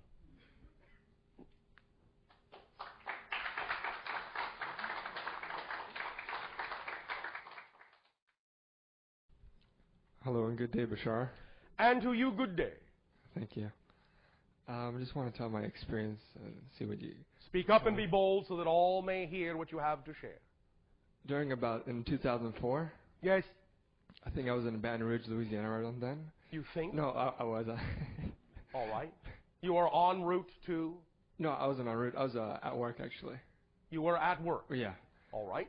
And I had an experience where out of the nothingness, this pure intelligence came out. Yes. I can't describe it. Yes. All I can say was pure absolute consciousness. And what was the effect of this experience? Well, I noticed that myself inside of it, my I am presence, it was like me looking back at myself. Yes. But it was much greater than me. Yes. And Because you were in touch with more of the all that is. And I just wonder, was there a reason why I experienced that, or no, was none whatsoever. Are you exploring the idea of the expansion of consciousness? Yes, I am. Well, wouldn't that be reason enough to have that kind of an experience as part of that exploration? Yes, it would. Yeah. Well, does it have to be more complicated than that? No. Is that sufficient? Yes. Are you sure? Yes. All right. Does it feel good? It feels really good, yeah. All right. Do you want to expand some more? Yes, I would. Well, then you can expect to have more experiences, can't you? Yes, of course. Right. Does that feel good too? Yes, it does. All right. Does this help? Yes, it does a lot. Is there anything else you wanted to talk about? Yes, one more thing about the photon belt. Yes. Do you know when exactly our solar system is going to go It's not really the kind of phenomenon that many of your people think it is. It's simply the leading edge of the collective consciousness wave that represents the crossing of a threshold expressed in electromagnetic terms in your physical reality. Do you understand? You're crossing through it now. 2012 represents the threshold point of critical mass. Oh, I see. Okay. Does that help? Yes. So where are you? Just that. Okay. I understand. It's the leading edge of the collective consciousness that desires a shift. And thus then critical mass will be crossed in 2012, where the electromagnetic energy will express itself in a more accelerated way on your planet in a variety of phenomenologies, some of which can be the idea of more positive accelerated ideas being able to come to the forefront of manifestation if there is harmonious behavior behind them. Does that help? Yes, it does a lot. We will now, at this time, suggest that you take your refreshment break. At the same time, you will also be playing a little game. So while you take your refreshment break, write down at least 5 things you absolutely know for a fact, without question. Absolutely without question. 5 things you know for a fact. You can start with, I am. I'll let you cheat a little bit. But at least 5 things. 10 if you wish. But 5 things you absolutely don't question that you know, that come from a state of knowingness. And it can be anything. It can be, I absolutely know my dog loves me. As long as it's something you absolutely know without question. At least 5. That is your assignment during your refreshment break. We will discuss some of those when we resume contact. Enjoy. We will resume contact in 1.5 of your hours. Good day.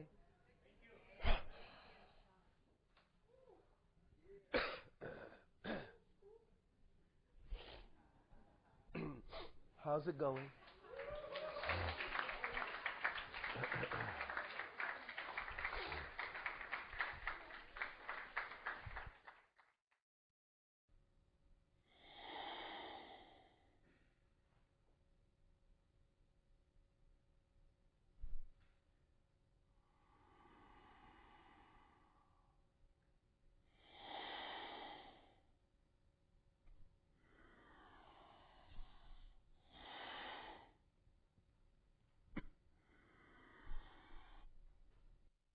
All right, I'll say allow us to continue this transmission. How are you all? As you all have an enjoyable refreshment period. All right. Let us begin by saying that there once was a girl who was sowing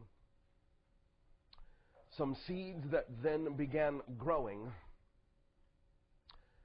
on a nearby hill that gave her her fill of knowing that caused her great glowing. Knowingness. Did you write down the 5 things that you know?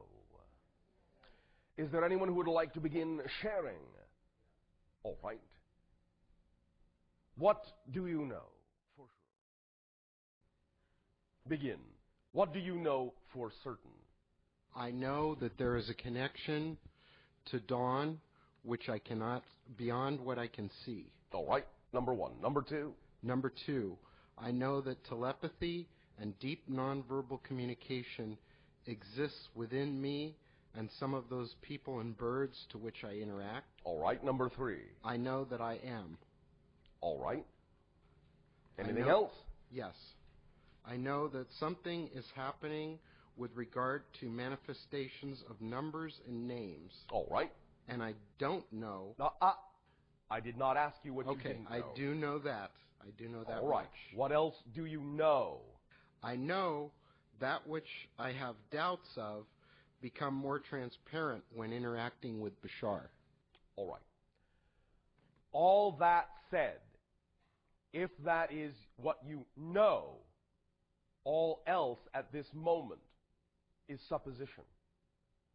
The idea is to relax the supposition and stay in the state of your knowing and allow whatever needs to reveal itself to you about what you know to simply reveal itself in whatever way it chooses to do so. Because however it does so will then, as you know, be a reflection of that knowing state and will not have to be guessed at for what it is or what it represents or what it reflects to you.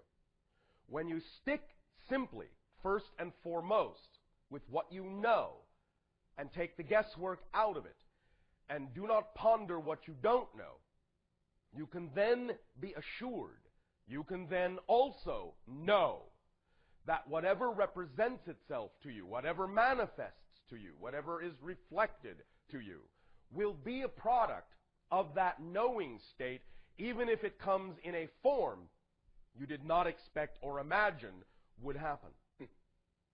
To drop the expectation sufficiently where you can allow the knowing state to really show you what you need to know, and by elimination reveal what you don't need to know at that moment, will allow you greater clarity in every moment of your life. Thank you. Next person to share what you know. No. Next person to share what you know. I know I am a talented writer. All right. I know I have created a wonderful organization. All right. I know I have people who love me in my life. All right. I know I am a loving person. All right. And I know that I impact many people. No. Remember what we said about impact. Can you remind me, please? Yes. You do impact everyone. This is true. But remember that the idea of what you do doesn't cause the impact. It only reveals it. Oh, right. Remember? Yes. All right. Thank you. You all already have all the impact you will ever have. What you do by following your joy does not create more impact. It reveals the impact you're already having. Then I can rephrase that to say I know that I have the realization Yes. that I am impact. It is all right for you to say it the way you said it as long as you realize how it is meant. Yes. Structurally. Yes. Stay again in those states of knowing. All else that is not revealed in that state does not need to be known at this moment. Even if I'm getting the reflection back from people that I have impacted them, isn't that true? That's a revelation of your impact. Okay. It is not that the thing you did caused it. The thing you did revealed it. And they are simply reflecting the revelation. We are discussing the difference, which may at times seem to be a fine line, but isn't. We're discussing the difference between falling into the illusion that you need to do something to impact the world and living in the realization that you already all impact the world, and that by following your joy, you are simply uncovering and revealing that impact, as opposed to having to do something special in order to cause the impact. So what's being reflected to you is simply the revelation of impact you already have, just by the very fact of your existence. Then I'll rephrase that to say that I know that I'm following my joy. Thank you. Thank you, Bashar. Who else would like to share what they know? Hi, Bashar. And to you, good day. After trying this experiment, something interesting came to me. Everything that I thought I knew or know, I could contradict. Very good. And so what do you actually know for certain? For certain that I don't know Jack. Who's that? You don't know Jack either. But I did not ask you what you don't know.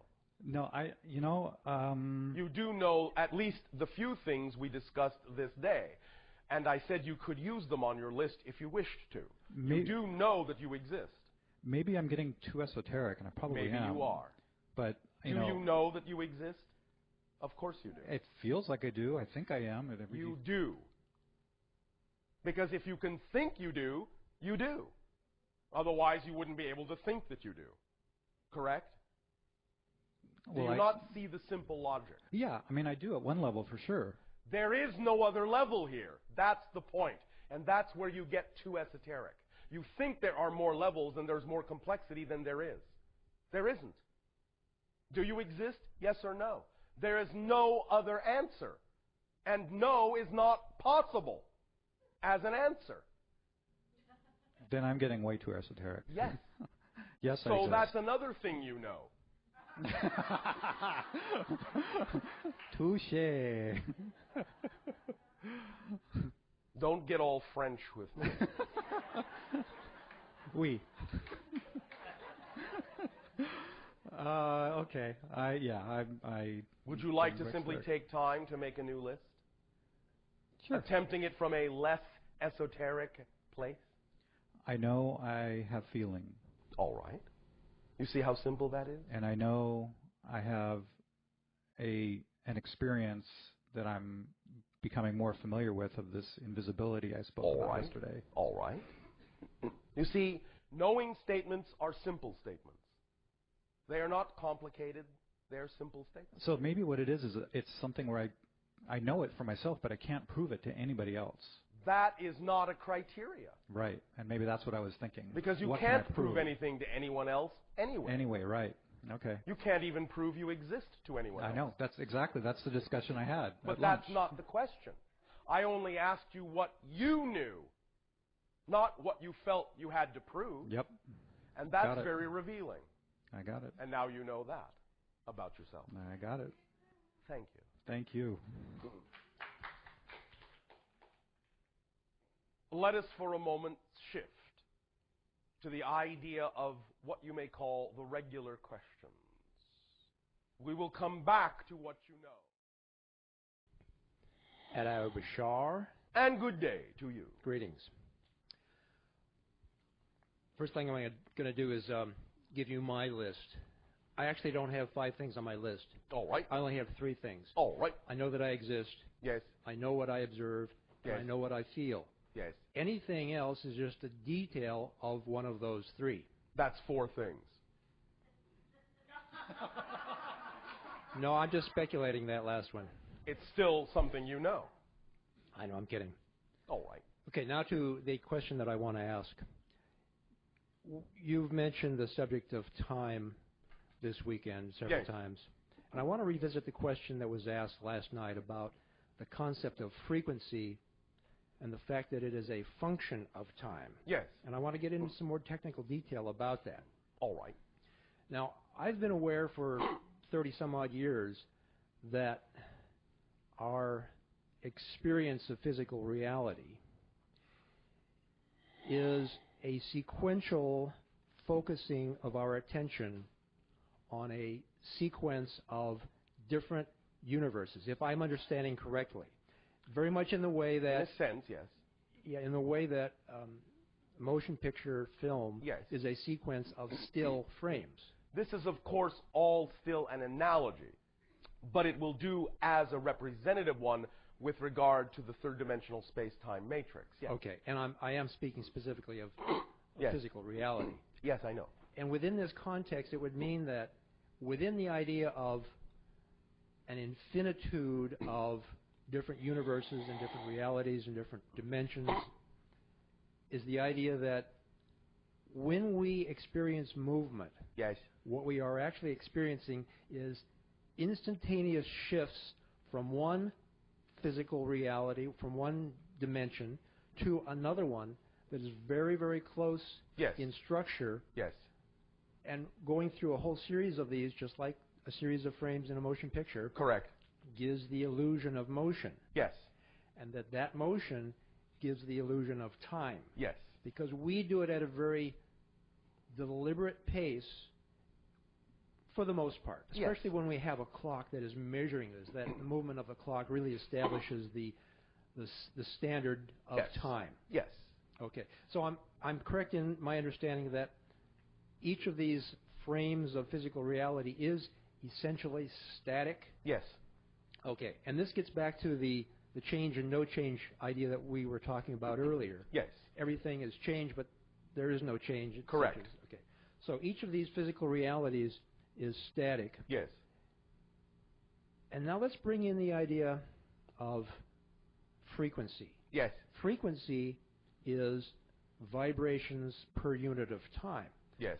But time is the illusion of motion, which is a shifting from one dimension to the next. And I'm wondering exactly how frequency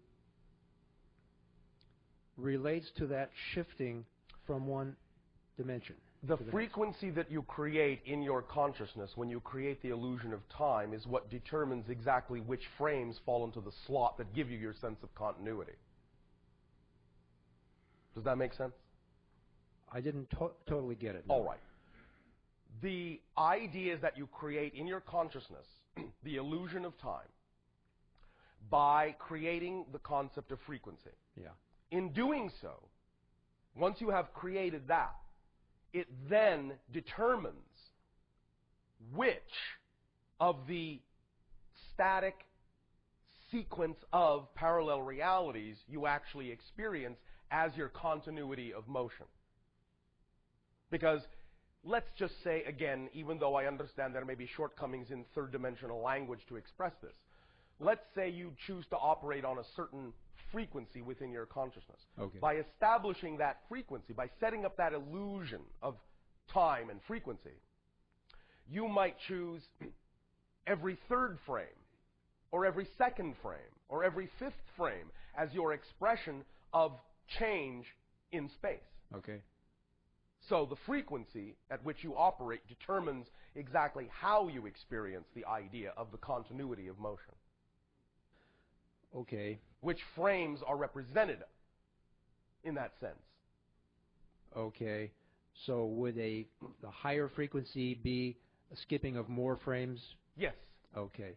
But really, there's not really a skipping of frames. It's just No, not really. that those frames that you're quote unquote skipping just aren't part of that motion picture of your existence. Correct.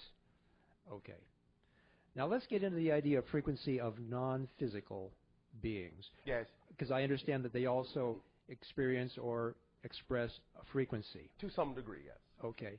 But if they are not experiencing or not focused in physical reality, Yes. and we've been talking about frequency of progression of attention on frames in physical reality, Yes. there are frames of non-physical reality too. Okay. So they are just of a different quality. Different quality. What would distinguish the quality that they experience from the quality we experience?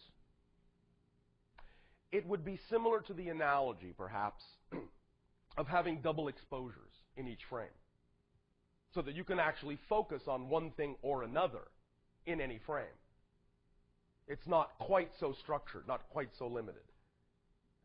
Okay, let me bring into this discussion another technological analogy. Yes.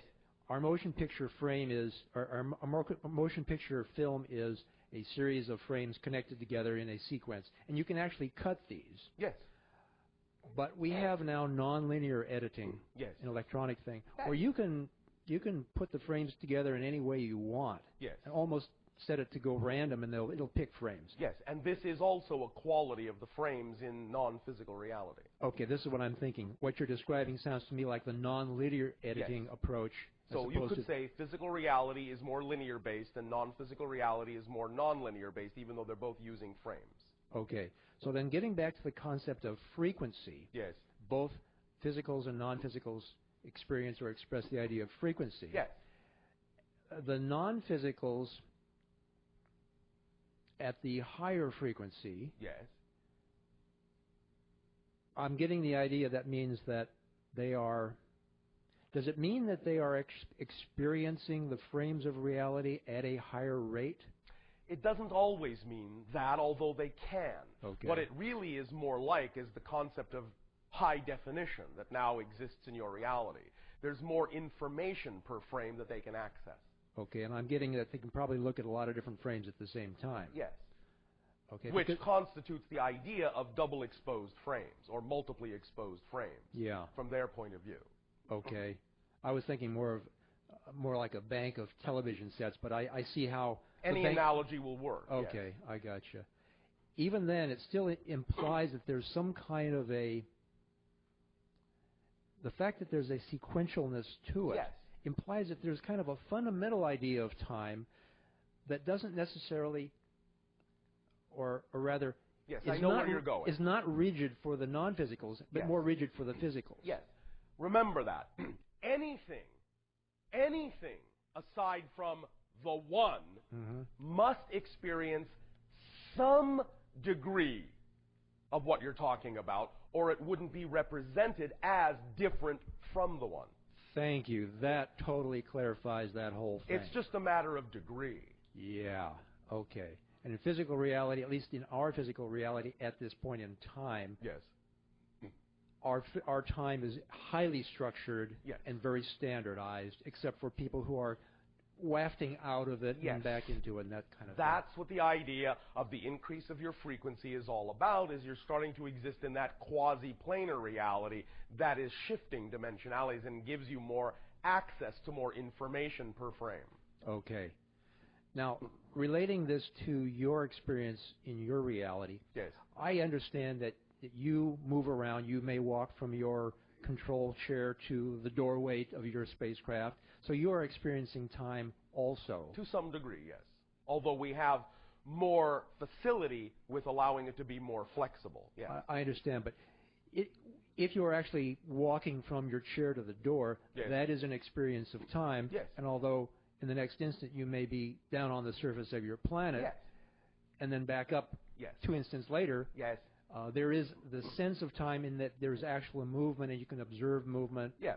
People walking around on your planet. We understand it enough to be able to relate to your sense of time, yes. Okay. And it is a realm that we ourselves have, at least to some degree, also come up through. We were, in that sense, more structured in the beginning of our evolution than we are now. Mm-hmm. Were you ever as structured or at least standardized in your experience of time as we are? No. Okay. We were created to be less standardized to begin with. Gotcha. Okay. I believe that answers my question in its entirety. Thank you. Thank you. Hi, Bashar. And to you, good day.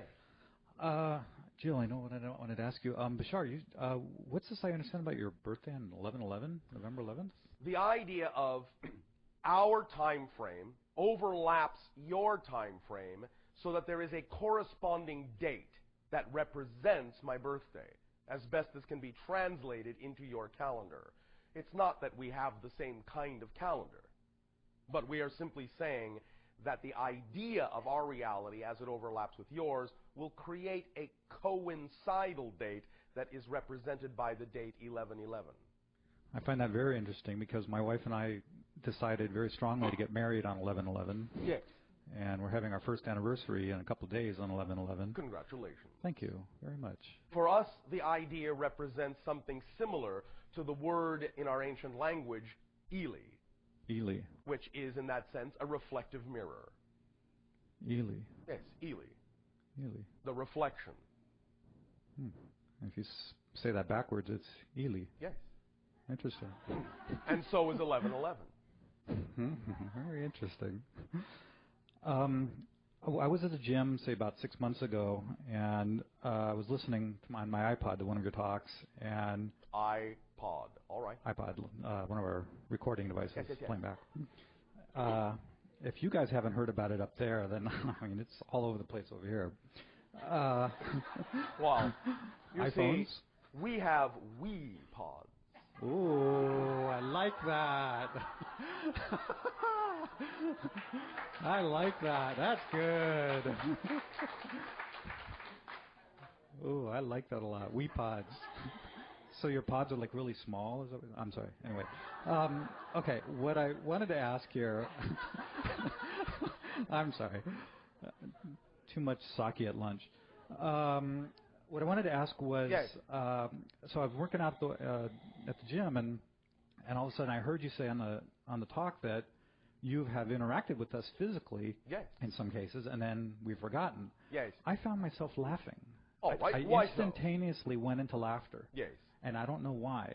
And I wanted to ask you, did you and I actually meet at that instant when I heard that on my iPod? Not as you understand time.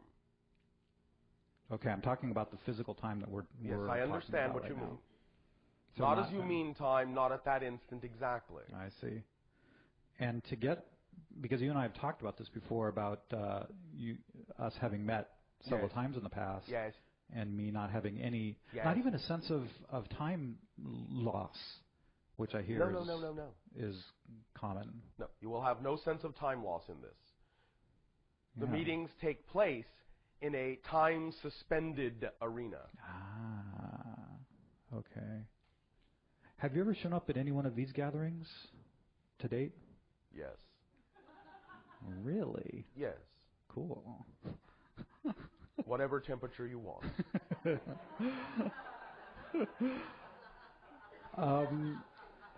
Several years ago, I was actually talking with April, and she mentioned that you actually initially talked to us probably 10, 20 years ago about 3 laws, not 4 laws, and you have since discovered a 4th law. Yes. Did I get that right?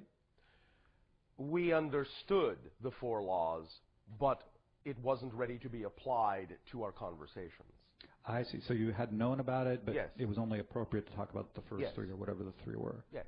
We had to establish a baseline before we went into the idea of altering that. I understand. Okay, good. Okay, that's it for me. Thank you, sir. Sure? Appreciate it. Well, I got some more, but I'll give somebody else a chance. All right, thank you. Thank you.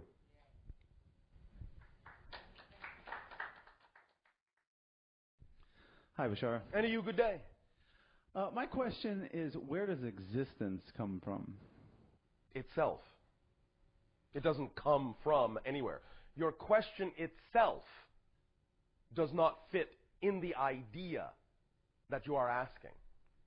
Existence does not come from. Existence only is. How come there's just not nothing?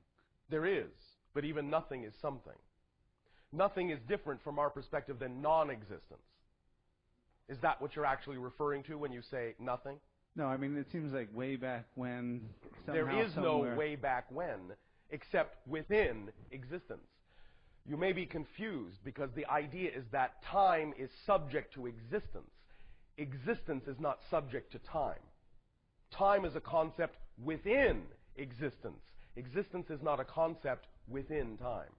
It seems like there had to be some start to it all. I know it seems like that to you. And within existence, there are starts and stops, yes, but not to existence itself. How could it ever get created? It didn't. It just is. Creation happens within existence. All the concepts you can possibly imagine about beginnings, creations, starts, and so forth are concepts within existence. There is no outside to existence. Is it not possible to imagine with the human mind how No. the totality of existence? No, because you cannot imagine non-existence. Try it. I'm trying. You can't. I'm having a hard time. You can't. It's not possible. Understand, again, pay attention to the definitions. Non-existence. There could be, by definition, no expression, no experience. Non-existence means no experience whatsoever. So you can't experience it, and especially then, of course, you can't express no experience. The only thing you can express the experience of is existence. There is nothing beyond it, outside of it, before it. It just is and is not subject to the concepts of outside, beyond, and before. Those are concepts within existence.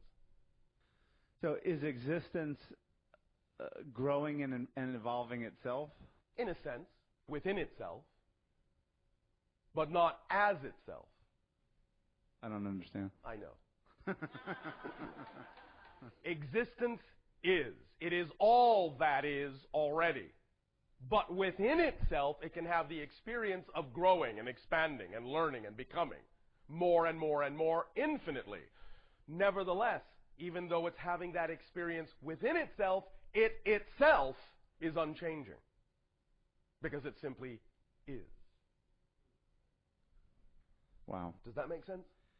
Not entirely. I know. But that's all right. I do have a second question. Yes.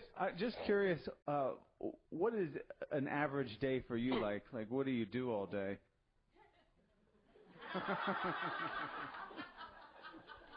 Oh, let's see. Breakfast at 9. How do you organize your days, or how do you... Synchronistically. We don't organize, we don't plan. What might an average day look like? I'm getting there. First of all, I understand how you mean the term, but since we don't sleep anymore, we don't really have beginnings and endings to days anymore at all. And since we're not always on our planet anymore, we don't even necessarily go by things like sunrise and sunset anymore either. However, the idea of the so-called average day for me might be that I will be in contact with several different civilizations, establishing rapport and communications to allow for the continuation of relationships or even the beginning of them. I will also go on exploratory missions within spaceships, sometimes my own scout craft, sometimes what you call city ships or motherships, to investigate and explore various regions of the universe or other multiverse dimensionalities. Sometimes I will participate in the expression of art. Sometimes I will participate in the expression of song if it moves me to do so. Sometimes I will interact one-on-one with various beings. Sometimes I will communicate in the way I'm communicating now to all of you, with you and others as well. These are some of the typical, quote-unquote, things that are representative of my passion. That does sound exciting. I think so. Oh, wait a minute. I know so.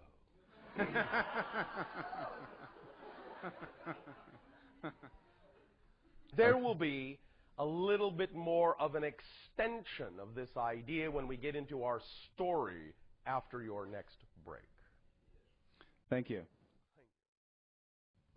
Hello, Bashar. And to you, good day.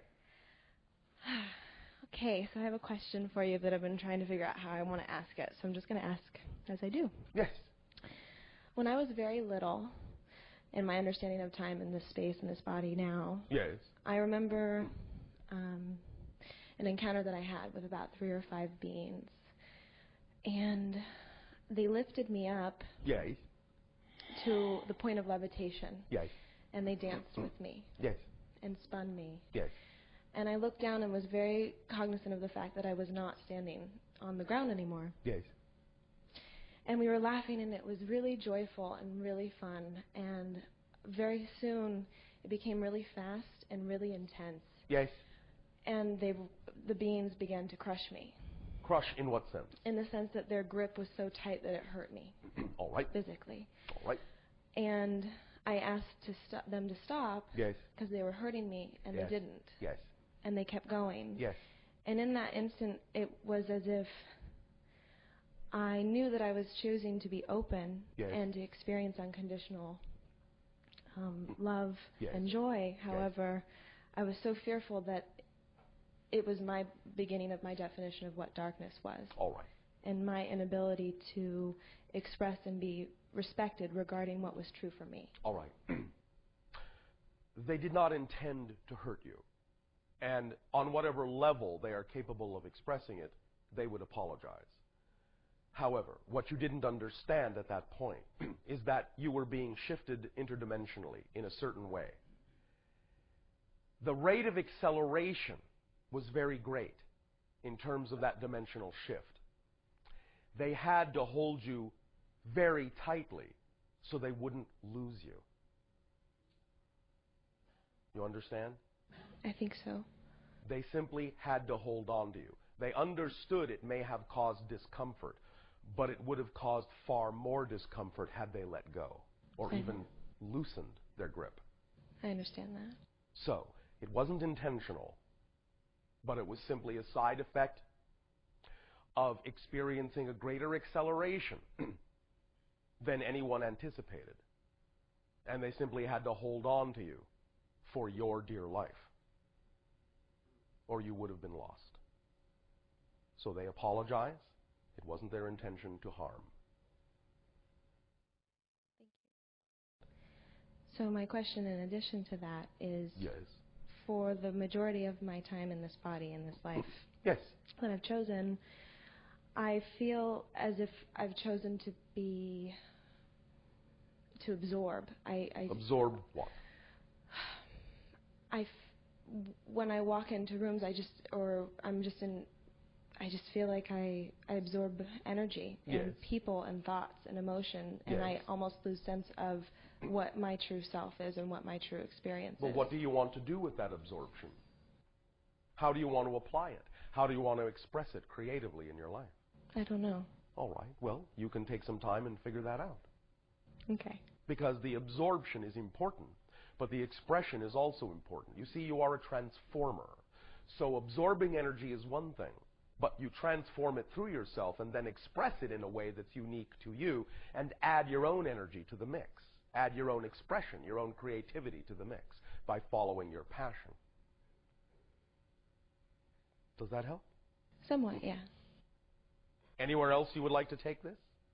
Is there anything you have to offer more? Is there any way you would specifically like to express your passion that you're not doing? As a guide. In what sense? To myself and to others. How? Specifically, how? Through what methodology? Through what expression? Through what behavior? Channeling. In what way? There are many forms of channeling. I haven't decided which one. There is not one that stands out as more exciting to you than any other? Movement in water. All right. Then why don't you begin by exploring that without expectation and see where it leads? All right? Okay, thank Have you. fun. Thank you. Hi, Bashar. And a you good day. I want to tell you one of my absolutely knows. All right. What do you know for sure? I absolutely know that I have been anticipating this day happily. And I want to thank you, and I absolutely know I love you. We absolutely and unconditionally know beyond a shadow of a doubt that we love you as well. I know.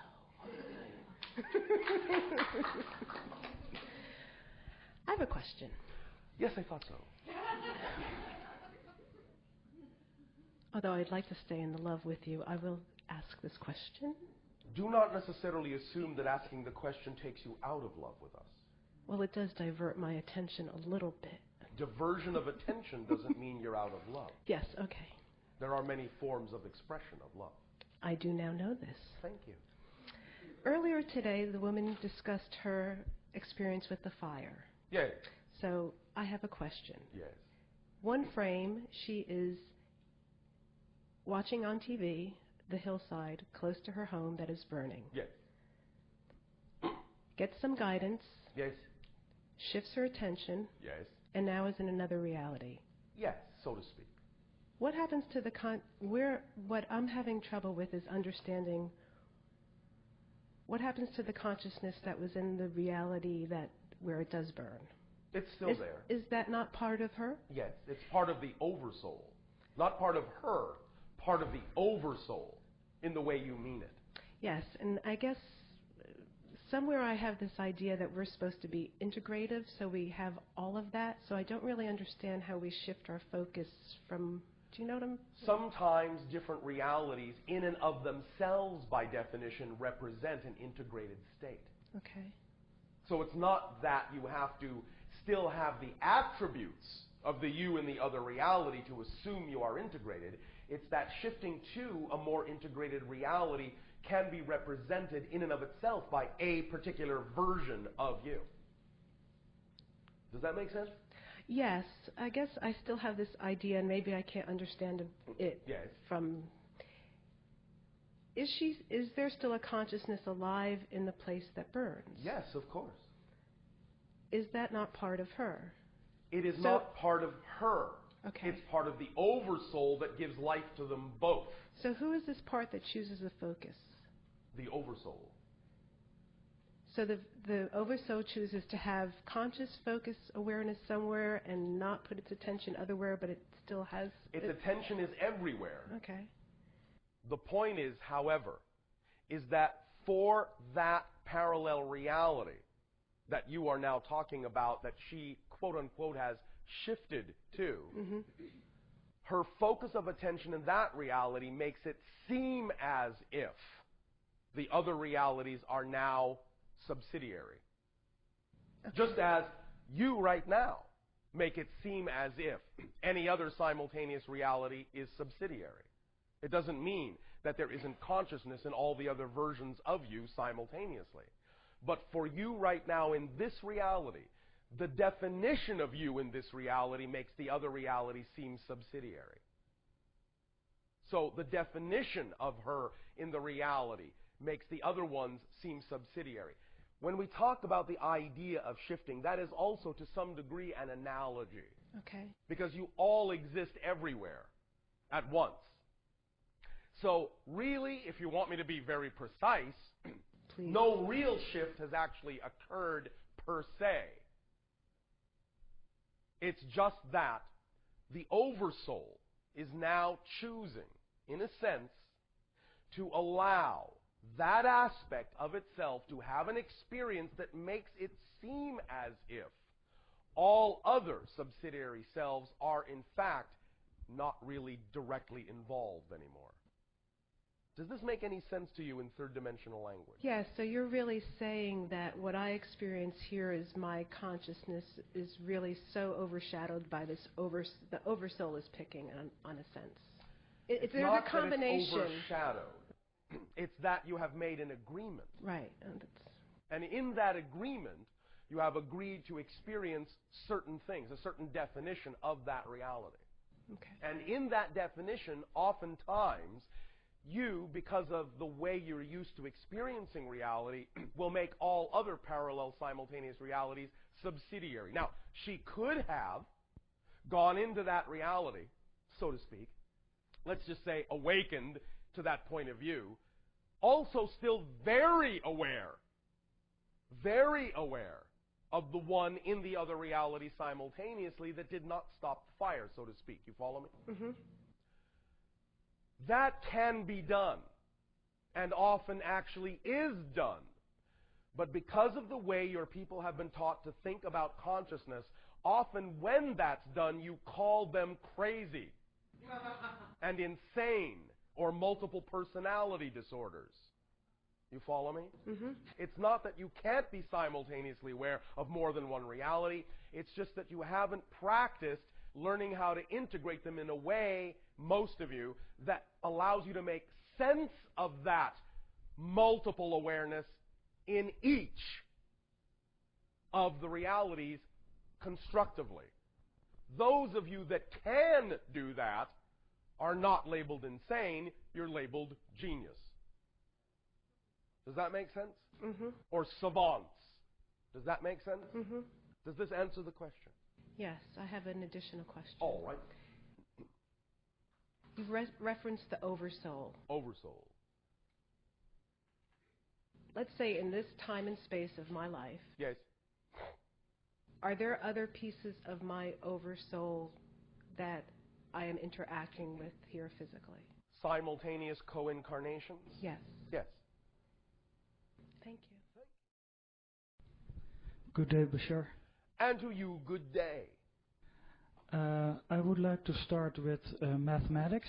Mathematics. I'm very interested in if mathematics is basic to reality. It depends. And there are some constants, but not everywhere. And of course, it can be expressed differently by different civilizations and cultures.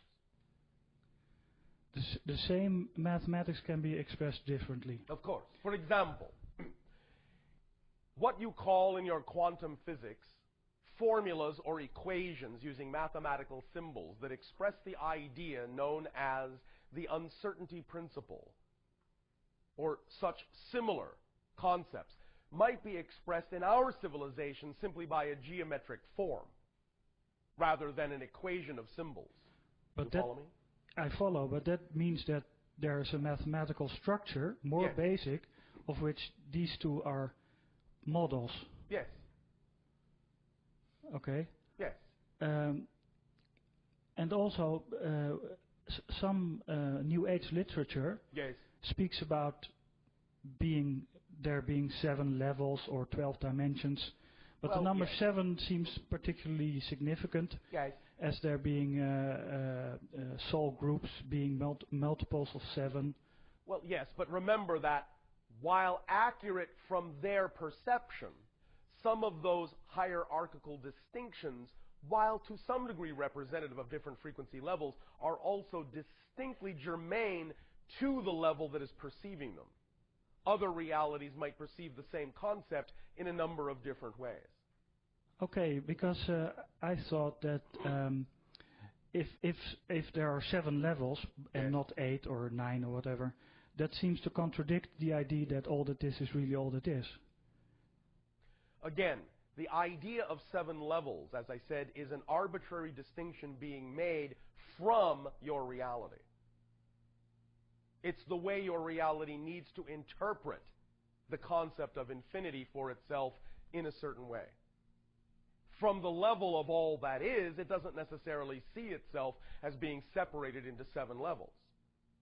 But it understands that from the Earth perspective, 7 levels makes the most sense based on the frequencies and the juxtaposition of geometries and mathematics of energy as you need to express the concept of shifting frequencies.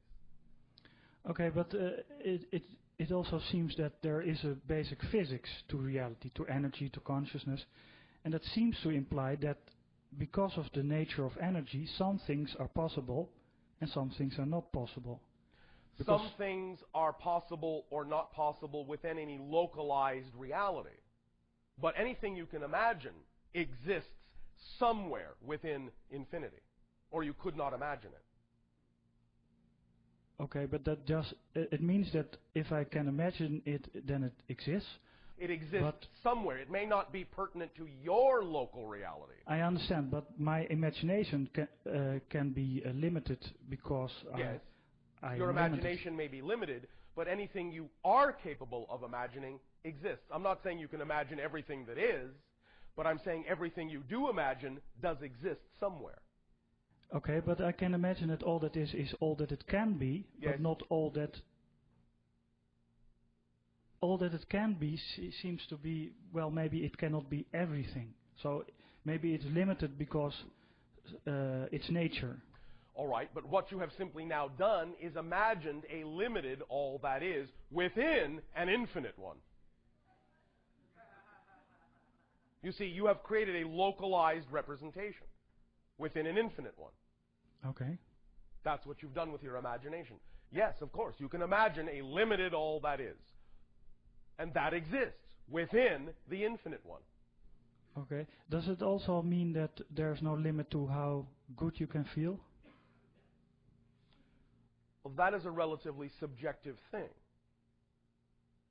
You could say that there might be various ways in which people interpret the concept of feeling good.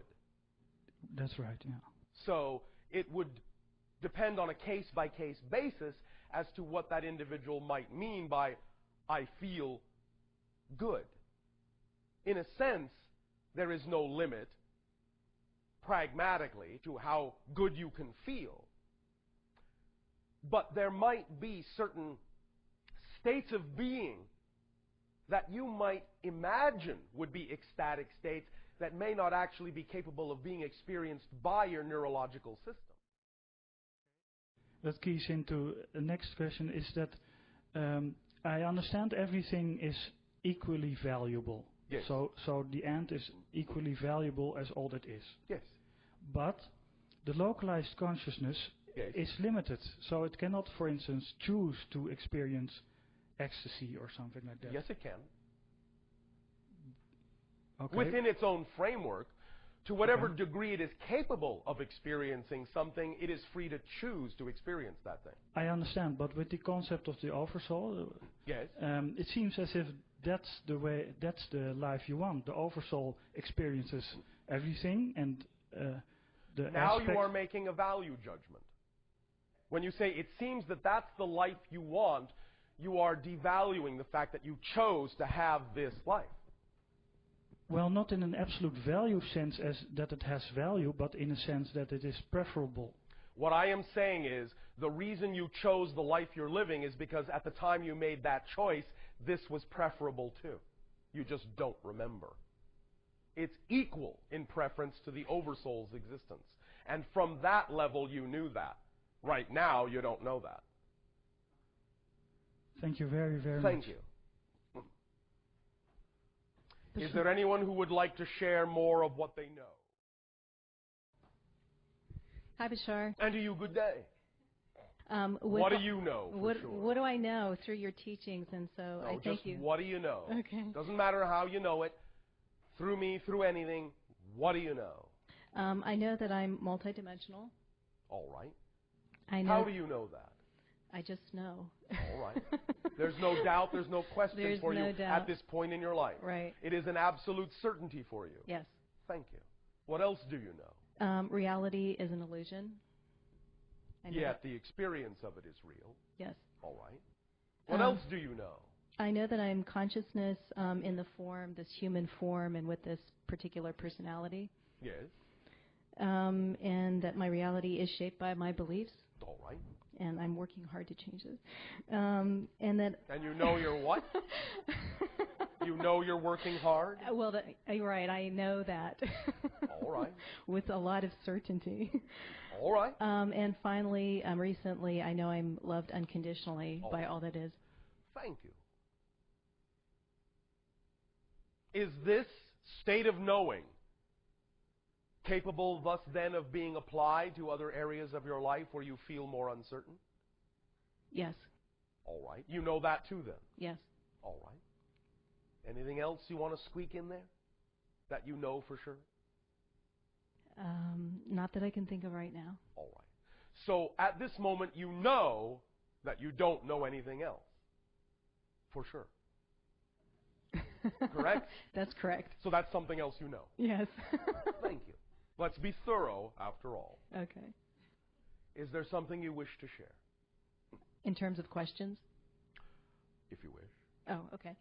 Yes, first of all, I did also want to thank you, of course, for the interaction, send you infinite love, and that every moment spent with you, each and every moment is a pleasure.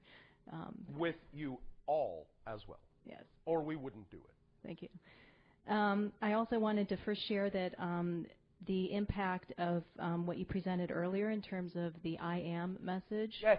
Because not only did it help with the knowingness, but it helped me to realize the importance of the energy behind words and phrases and symbols and sound and whatnot. Right. It really Thank you. All of you together, I am. I am. Just a reminder of how simple it is to be in a knowing state. And it's interesting because there was a time when I couldn't say those words. I was a little hesitant and maybe even a little fearful, like as if I didn't want to reach that point. So, okay. I think these are two quick questions. Going back to the analogy that you used about the matrix of now moments. Yes. I really love that analogy because I tend to think of it in that way. Oh, all right. So I kind of envision that there's this matrix, and there's all the possibilities. Yes. And just as an example, I'm preparing for an interview for a job. Yes. And say that in that matrix there's a particular path, that I've been moving along, and there's going to be one of those moments that's the interview. Yes. And whatever energy I bring into that particular moment, yes. My question is, since I'm interacting with another consciousness, so to speak. Okay. Well, that's part of it too, because if we're all one, I'm trying to figure this out. Remember, it's this and that, not this or that. You are interacting with another consciousness, and you're also interacting with your own only. Okay. Because any other consciousness you interact with, you still have to create your version of in your reality in order to perceive it. Right. So in other words, is it saying that we can kind of pick and choose literally the reality that we want to have, so I can pick that now moment that I want to have in the time of the interview? Gosh, I guess so. I guess that's what we've been saying for, 24 of your years. Okay. Yes. Okay. Choose. Yes. Choose. Without expectation. But now, why do you say that? Because we understand that the mechanisms of your personality will often think, I can choose for this to come out exactly this way with this outcome, this consequence, this result. Mm-hmm. Not understanding that the moment you do that, often what you're doing is actually limiting yourself, judging yourself, shutting the doors to the way in which the manifestation could actually occur in a greater form than you ever imagined. Okay. So go into the moment, being the moment, because that's the moment you want to be, not because of what you think that moment will get you. Okay. Because when you do that, you are doing what? You are conditionalizing infinity. You are putting conditions on infinity, saying, I only want it to come out this way. If it doesn't come out this way, my life's not working. Okay. And then you take yourself out of the state. The only purpose for being in the state you prefer to be in is to be in the state you prefer to be in. Okay. Circumstances don't matter. Only your state of being matters. Very good. Does that help? It certainly does. And one last question. Yes. This refers to what I'm going to call for the moment the back end part of the mechanism for physical healing. The back end part of the mechanism. The front end is recently you described permission slips, and so I understand what you were saying there. And say that a person wants to do some physical healing, and they could either choose perhaps an allopathic form or a holistic form, say detoxification, or even energy healing. And this is the reason why I lead to this question. Yes. So the person's frequency, their belief system, will determine which option they choose. Yes. And then you were also describing that it's really, all those methods are valid, but it's the power that we put behind, our belief and the method that we choose that actually generates the healing. Did I understand that correctly? The idea is that you give off a frequency. Others that are attracted to you pick up on that frequency. Mm-hmm. They can then decide that if that frequency matches the idea of their perfect ideal state of health, if they then choose to match that frequency, that's what they will experience. Okay. But you are putting out a frequency to allow them to use it however they wish. Mm-hmm. If for some reason it serves everyone that you would attract a person who adamantly believes they cannot be healed by anyone, and they expose themselves to your frequency and are not healed, they do not heal themselves, then they get to say, see, I proved it. My belief stands. and you have helped them reinforce a belief that they have chosen to hold on to by them not allowing themselves to be healed. So you have still served them. Does that make sense? Yes, I do understand that. That's also why you don't need to have expectation, because you don't necessarily need to know what anyone else's agenda is in coming to you. They may come to you to reinforce a belief they simply don't want to give up. But you have still helped them by helping them do what they want to do. Now, that may not happen in the majority of cases, but you have to allow for it because that's valid for them. Make sense? Yes. Now, what I was referring to is kind of like the back end of the mechanism. Yes. Like with energy healing, if a person believes that will heal them, yes, and it truly does. What my question is, from that belief yes, to our physical body, which has its own consciousness, yes, I was wondering what that mechanism is. In other words, is it that the power of the belief and the intention actually, more or less, I'm using these words loosely, sends instructions to the consciousness of the physical body that, it is a form of communication, yes. Okay. It's a pattern of energy that then, if harmonized with, will create certain results, yes. And since the physical body, or as the way we understand it, breaks down to, I'll just say, subatomic particles and whatnot. So each one has its own consciousness and intelligence. Absolutely. And because the physical body is integrated, then it all heals together. It works together. Yeah, okay. Or not, if that serves a purpose. Okay. Now, with regard to, again, the belief system in healing, do you understand that even in what you call your allopathic medicinal methodologies, the most powerful form of healing known is the placebo? Yes. In fact, actual drug tests are always measured against the placebo, because if the drug is even 5% more effective than the placebo, it's considered extremely effective because the placebo is so effective. Mm-hmm. Do you understand? Yes. The belief system of the person is the most effective thing, and your medical doctors know that. And that's why in doing their drug testing, because the placebo effect is actually responsible for such a high percentage of healing, even if the drug is a little bit better, that's the only criteria they need to say the drug is effective, because if it's no better than the placebo, it's not effective. Right. Because the placebo is so effective. The belief system is so much more effective. Make sense? Oh, yeah. All right. Thank you so much. Thank you. Much love to you. And you, all of you, take a deep breath. Relax. Take another deep breath. Relax. And one more time. Deep breath in. Hold it. Don't let it out. Hold it until you know that if you don't let it out, you're going to pass out. Hold it. Oh, all right, let it out. Doesn't that feel good? Why does that feel so good?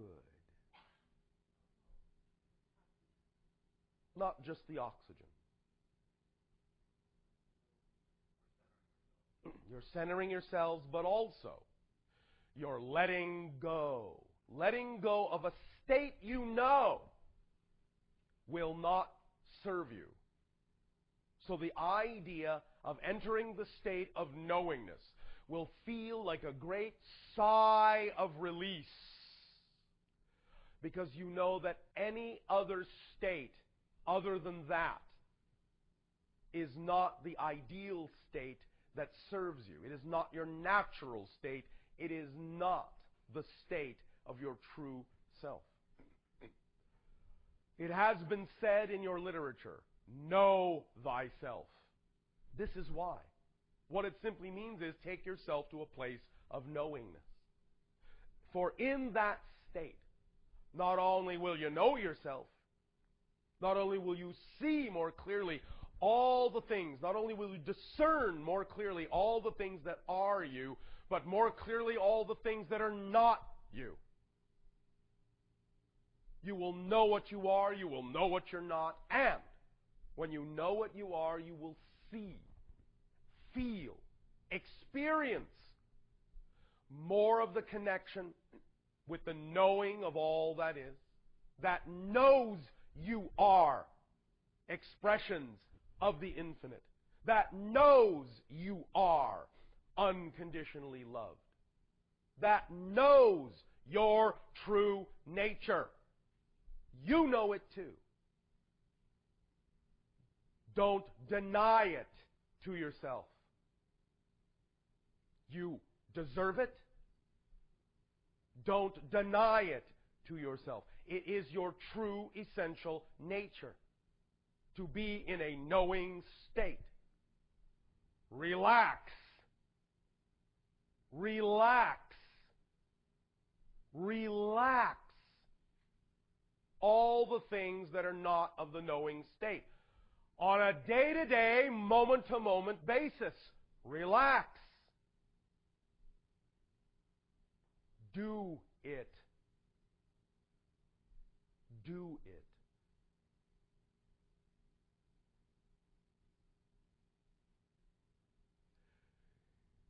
You will enjoy yourself more if you do. You will enjoy life more if you do. You will enjoy everything more if you do. Let go of the things that are not you. Let go of the things you don't know and don't need to know right now. For you will know them when you do need to know them.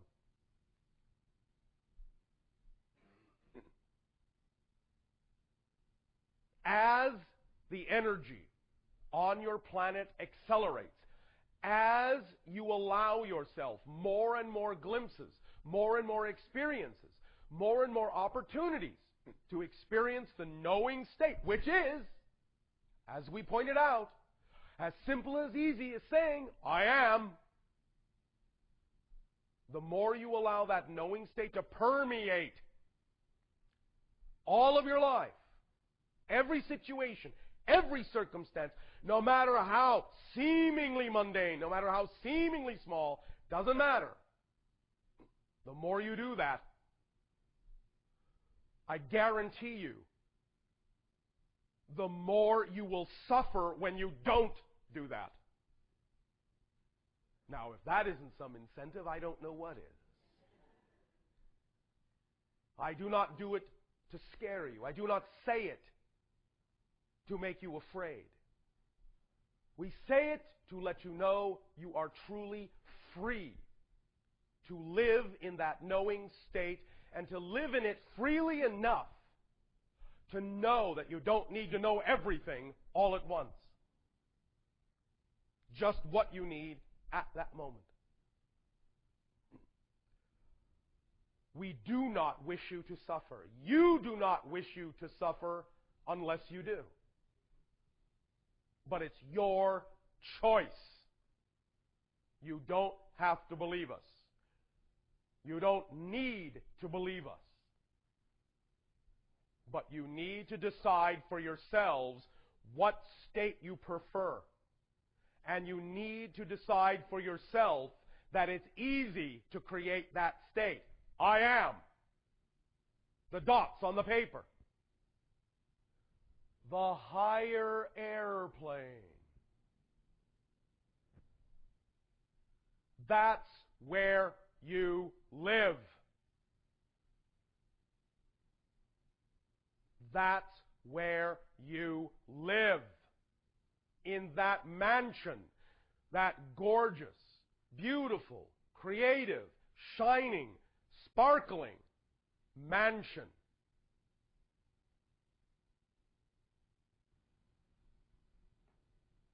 You do not need to live in the squalor of beliefs that do not serve you.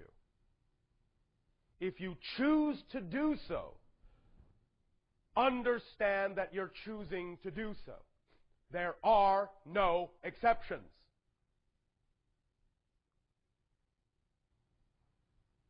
But you don't need to do so. You can be in knowing. You can. Because I have just shown you. It's as easy as I am. As soon as you say that, as soon as you remember that, you are in a knowing state. There is no reason and no excuse that says, I can't create the knowing state. Because it is too simple to do. So if you say, I can't get to the knowing state, I guarantee you this, from this point forward, we won't believe you.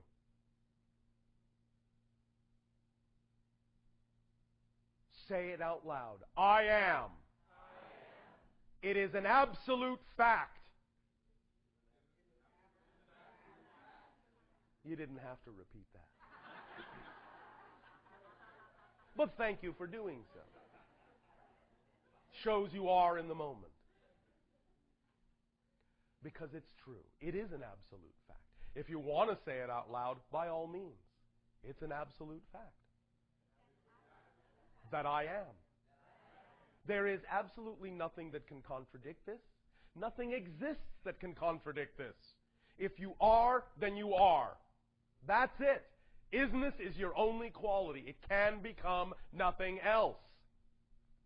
Isness, the quality itself, can become nothing else.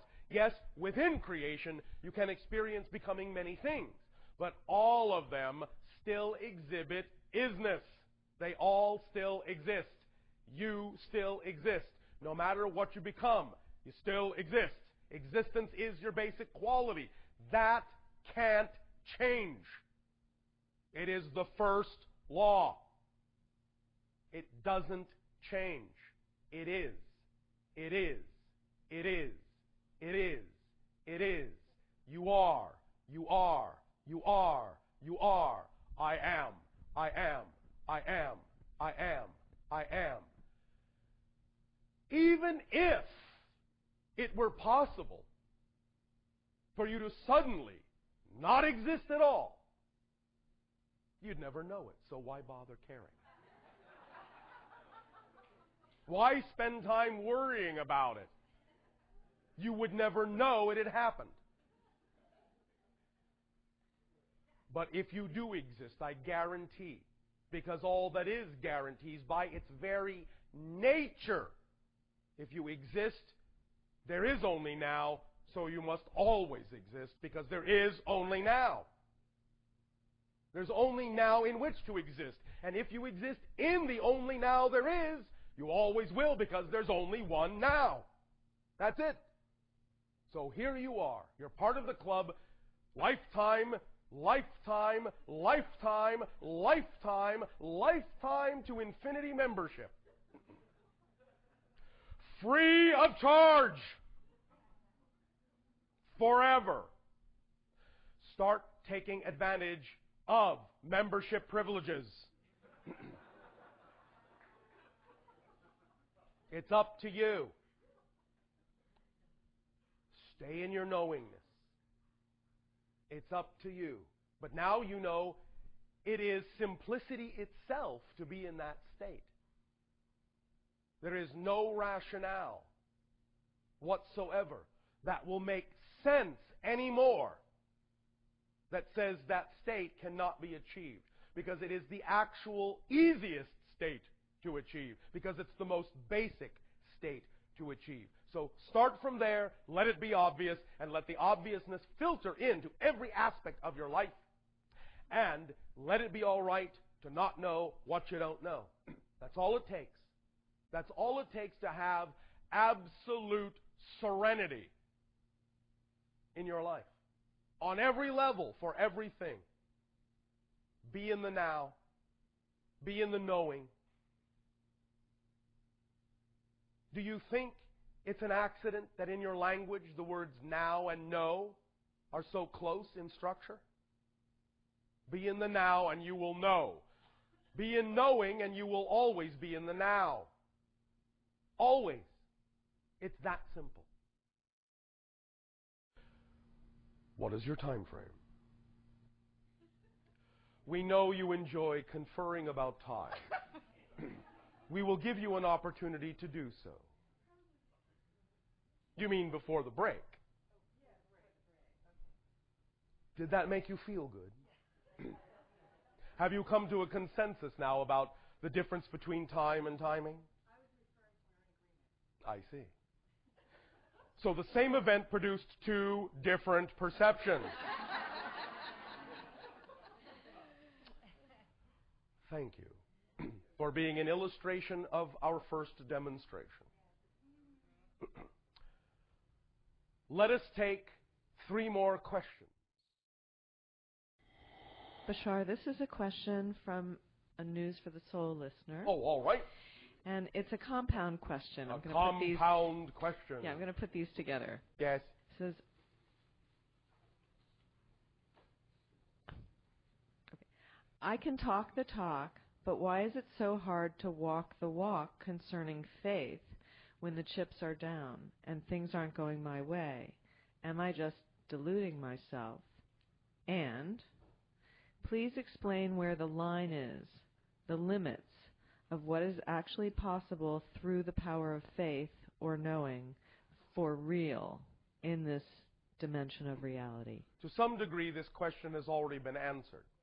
The idea simply is that any delusion that exists is the delusion that the negative belief systems hold sway over the positive ones.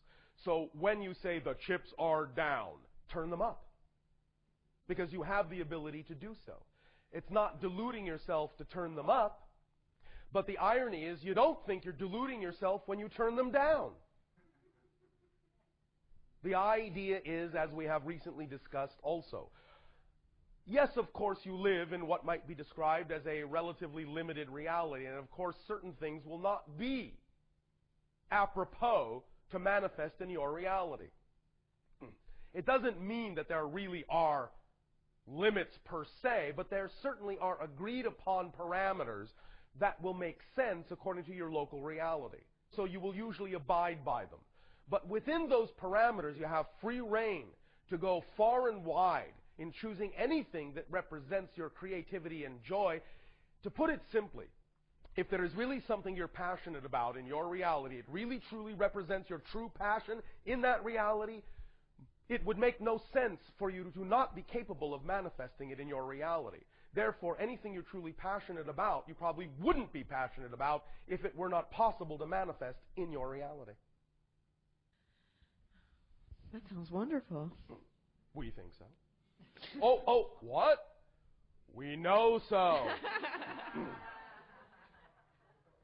Oh, that's great. Well, thanks very much, Bashar. You are welcome.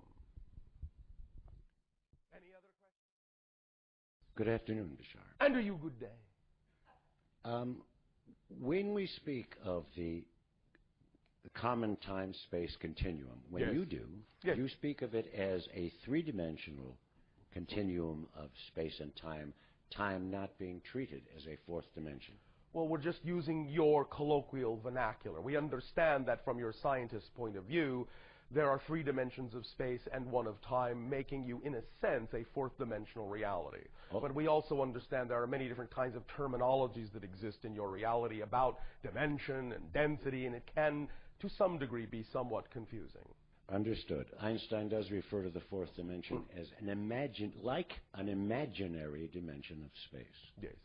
Now, understanding, as I thought I had, that time and space are inseparable in my experience.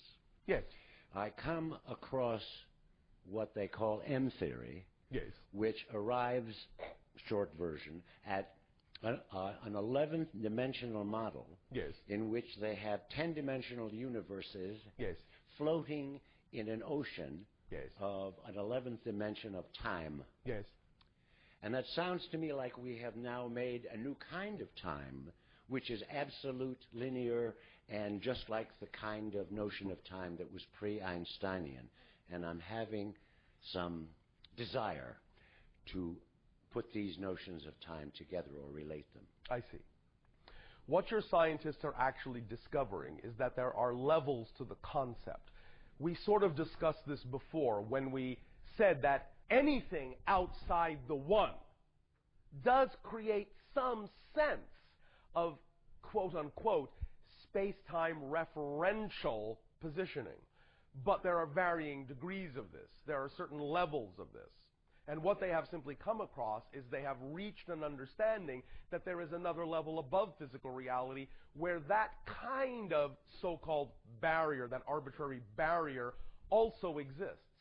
I'll put it another way.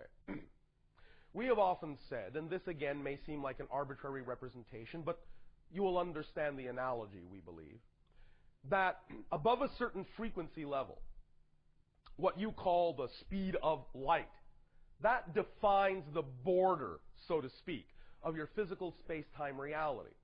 But there are things that exist at higher frequencies than that are not part of your dimensional experience. But even that domain has its own upper limit beyond which you then recognize you've shifted to yet again another domain, and another domain, and another domain, and another domain.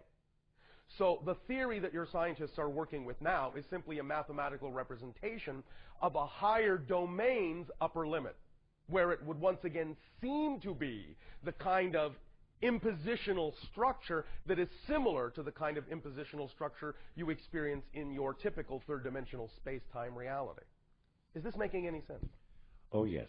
All right. So it's not so much that I need to take the physical picture as to understand that this is an expression of a mathematical reaching. Yes.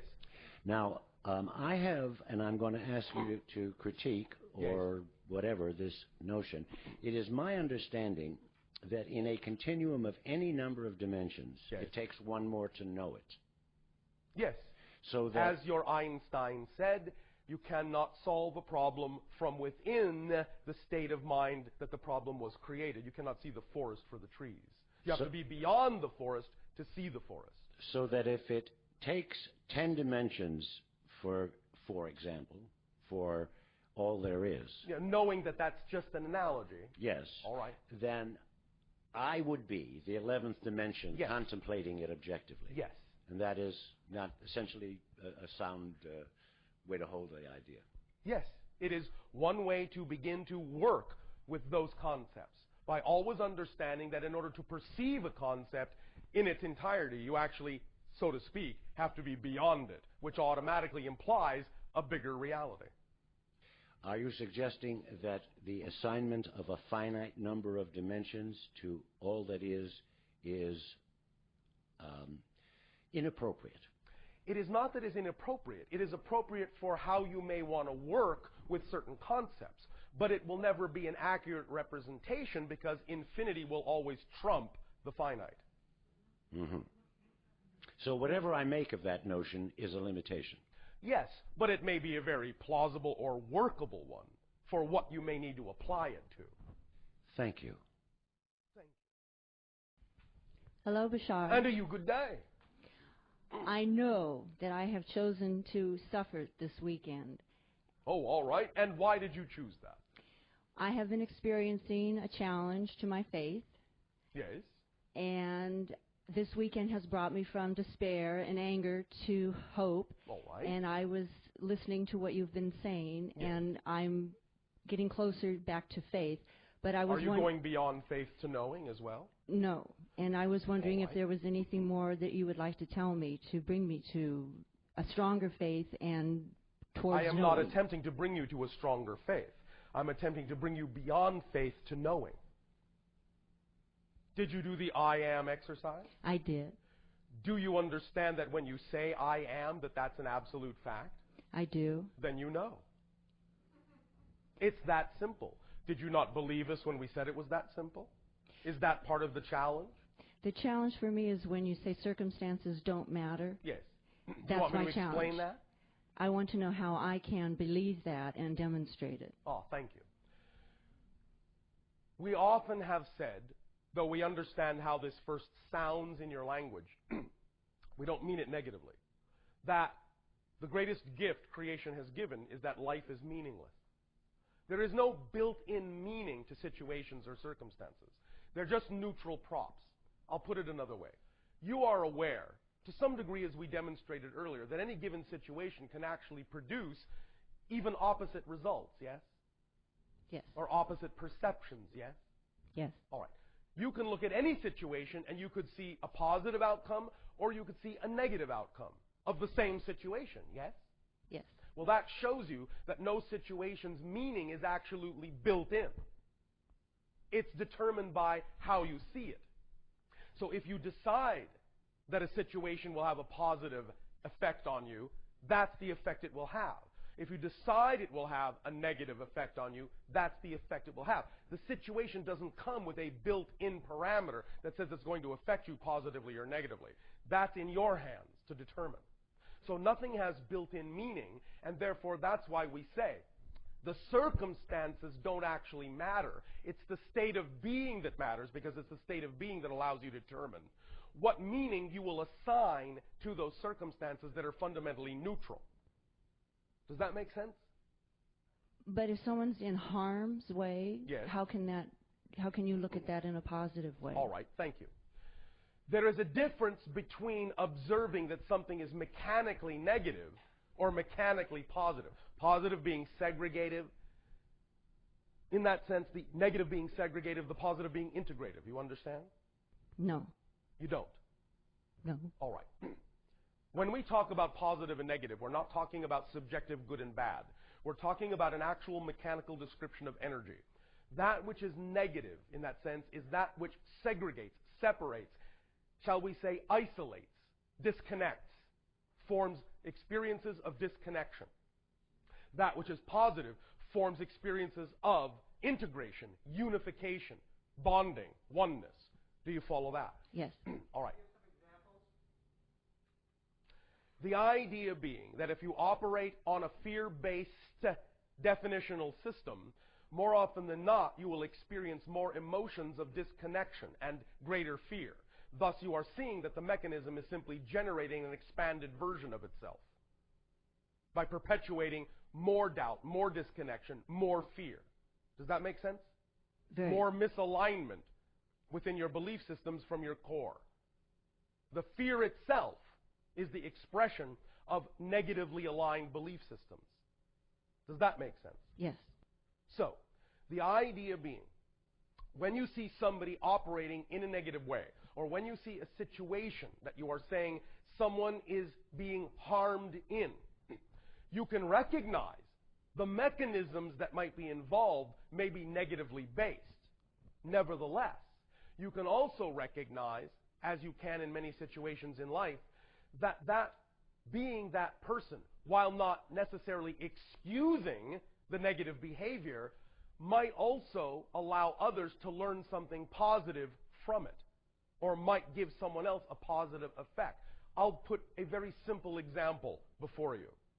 We understand that it is negative when someone abuses another person. That's a negative act, perpetuated by negative beliefs. It is segregative, it is isolating, it is disruptive, it is disconnective. Nevertheless, if you came upon the situation where you're seeing someone being abused, and you come to their assistance and help them, then you are putting positive energy into it. And if you say, in seeing this, I am now inspired passionately to do what it takes to make sure this doesn't happen again on our planet, anywhere, then you are going to generate a positive effect out of what essentially started as a negative experience. Do you follow that? Yes. So it's how you use it. And that's why we simply say circumstances don't matter. Not to discount them, but to let you know it's what meaning you decide to give them that determines what effect you can extract from them and apply to your reality. Remember, everyone that is having an experience is fundamentally an eternal, infinite spirit. You follow me? Ultimately, everyone is just fine. Everyone, I'll put it colloquially, everyone goes to heaven, no matter what they've done, because that's the only place there is. The idea is, is that you are created in unconditional love, and that's the only place there is to go back to. Unconditional love. Now, individual beings may learn that they didn't necessarily want to operate in a certain way because it may have created an experience for them that is more negatively oriented than positively oriented. And they may learn to do something about that from that experience. That's up to them. But the point is that when we say circumstances don't matter, we're simply attempting to let you know that they are fundamentally neutral and that you can decide how they will actually affect your reality, what you will do with that experience. Just because the experience may start negatively doesn't mean that the only experience you can get from it is a negative one. You can actually use it to learn a lesson and actually create a very positive reality from that negative experience. Does that make sense? Yes. Also, when we say circumstances don't matter, but only states of being do, we are making a play on words of the term matter. Circumstances aren't what materialize your reality. It's your state of being that materializes reality, experience for you. The circumstances are simply neutral props that allow you to decide whether you are, by reflection, in alignment or not. Does that help? Very much. Thank you. Thank you very much. Hello again, Bashar. And to you, good day. All right, I'm curious now. Oh, all right. From what you sense right now, yes, can human evolution lead to certain super abilities becoming more real? Yes. For example, radical, spontaneous change in physical form? Yes. Yes. Yes. Oh, okay. Flight? Yes. Spontaneous regeneration? Yes. Okay. Cool. There are actually already people on your planet, though they are not many in number, that can already do these things. Oh. You typically call them shamans. Okay. Cool. There's that temperature again. Yeah. It's very nice. Thank you very much. Does that help you? Yes. Thank you. Thank you. You may all at this time take a short break. We will resume contact with a story. Okay, Daryl, it's all yours. And thank you, April.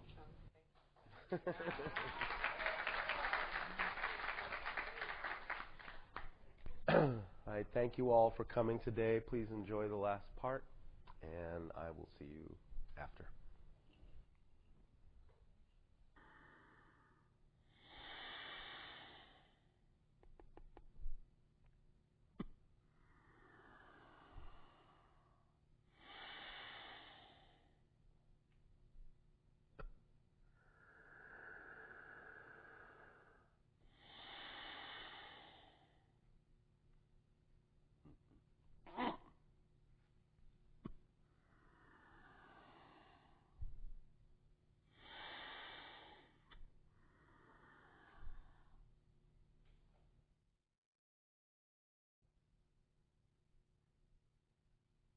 Or it'll say, let us continue this transmission with the following story. Relax, become comfortable, and let us begin in your traditional way, once upon a time.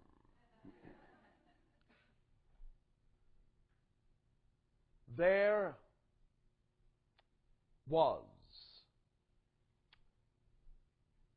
many of your years ago, but yet to you, still many of your years in the future, a world which was fashioned for the purpose of continuing a civilization that had brought itself to the brink of destruction. And this world was fashioned so they could have a second chance at perpetuating their culture, their civilization. These are the ones who made us. The ones who made us found your parallel reality and other parallel realities and fashioned from their own genetic material and yours. Several hybrid species of which we are one. I began my incarnation in my civilization 137 of your years ago, but yet still 2,700 years in your future. As I was born in my society and allowed to be telepathically connected, I did not forget my connection to my spirit, my higher mind, my oversoul, in which was made an arrangement, an agreement, wherein I would have also what to me is a past life on your world, which is the channel before you.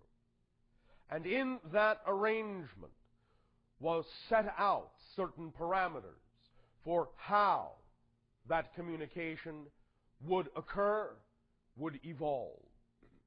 And it was taught to me at age 3 that I would contact my past self also at age 3 and form the bridge and the link that would connect us through this life. And I was taught the way of doing these things. For I knew and I remembered that this would be my expression, my passion, to open gateways and open doorways for the consciousnesses of those on the threshold of new awakening and new realities and new experiences.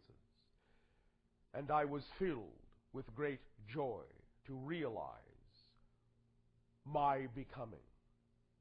And as my orbits around my central star progressed, and I became what you know as the 7th year of life, thus then was I also introduced to another who was to be a counterpart in this endeavor, who, as a female of my society, would also be an initiator of the opening of the gate and the opening of the door. And as such, I would eventually take upon myself the appellation that you have come to know as Bashar. So she would take on the appellation known as Anima. And in this way, together we would work to initiate contact and open many doors so that those civilizations with whom we would interact would eventually be those who would join the alliance of worlds. And in this way did we grow and train and learn and explore together. And before my time, there was the creation by those that made us of a repository of knowledge on our world. And not only upon our world, which in our ancient language is Eththani, place of living light, but on all the other worlds they had fashioned and also placed thereupon other hybrid races, each of whom would play a part in a variety of ways of opening up remembrance, contact, and continuance with the ancestors, which are you, Enani, in our ancient language, the ancestors, the ancient ones, who are in that sense from whom we are made. We are in that sense all the hybrids, your extension and your children, but each plays a different role in the remembrance and rejoining of family. We play our part in initiation, but there are those who will be the first to make open contact with you, who have begun to show their ships to you, as we have named them. Those encounters you have come to know as the Phoenix Lights, being representative of one such ship of that group who shall be the first, and are now, through us, allowed to represent that as we are Ethithani and you are Anani, they are the Shalanaya, which means those who will come first. The Shalanaya are our cousins, our brethren, and your immediate children. From those experiences you have labeled abduction on your planet, which is for the further perpetuation of the species of those who made us. Your counterpart humans in a parallel reality who have mutated beyond the recognition of the human form, and in so doing prevented themselves from continuing in the same manner as which you do through reproduction. But in contacting their parallel selves, of which you are parts of the same oversoul, to, shall we say, initiate the idea of contact through what you have called the abductions, did form bonds that were unexpected in their oversouls to allow them to glean and glimmer a new sense of emotionality and the potential of what you can become as a parallel reality that can take a path unlike the path they took. They recognize that you are similarly heading down the same road of destruction, but know that for you there is a fork that they did not take. And in so creating the hybrid races, such as ourselves, did put upon us the task of assisting our ancestors, the Anani, to aid and assist in waking you up as you travel down that path, so that by the time it comes time to arrive at that fork in the road, you will take the one they did not take. And you will take the one that will allow you to continue. And you will take the one that will allow you to rejoin the family that they have taken from you in perpetuating themselves. The family that shall return, the first of which being the Shalanaya. As they return, as they open contact, they will bring gifts of knowledge and awareness. They will remind you of your true histories, not history in the singular, but histories, all the way back to the origins of the DNA that has plied its way through space, finally arriving in the solar system you call your own, and setting up incarnations on the planet that has been destroyed, Marduk, on the planet that has been destroyed, Mars, on the planet that has yet to be seen as whether it will live or die, the Earth, but which we know you will continue on with. For we would not at this point be speaking with you had you not taken the fork that would allow for the family reunion. We thank you for taking the fork, and even though we know these are still what you would recognize as the dark days of confusion, when it does not always seem as if you are moving toward the light, from our perspective, the gift that you have given to us of life allows us to reflect our knowing back to you that that is the road you are on, for we are on it with you. And we will never, ever leave your side. Though we may present ourselves in various ways at various times and express our beingness with you in a variety of endeavors that shall take different forms, that shall transform, always it will be with the essence of ourselves left within that endeavor that shall continue side by side with you, the Anani, our ancestors. For we thank you for the gift of life, and I thank you for my experience on my world and on yours simultaneously. I am enriched, and we are all enriched by each and every experience you allow us to have of you. For we not only discover more of ourselves on our own world, in our own reality, but we discover more of ourselves through you, through the aspects of you that are within us as your ancestors, as your descendants, as your children. Fear not.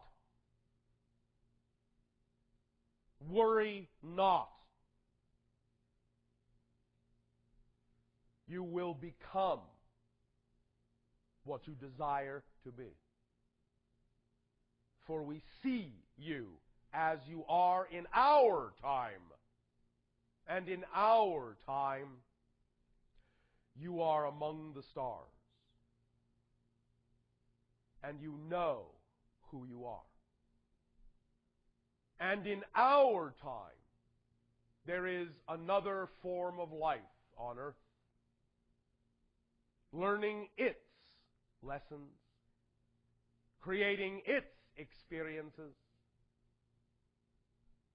But you will leave behind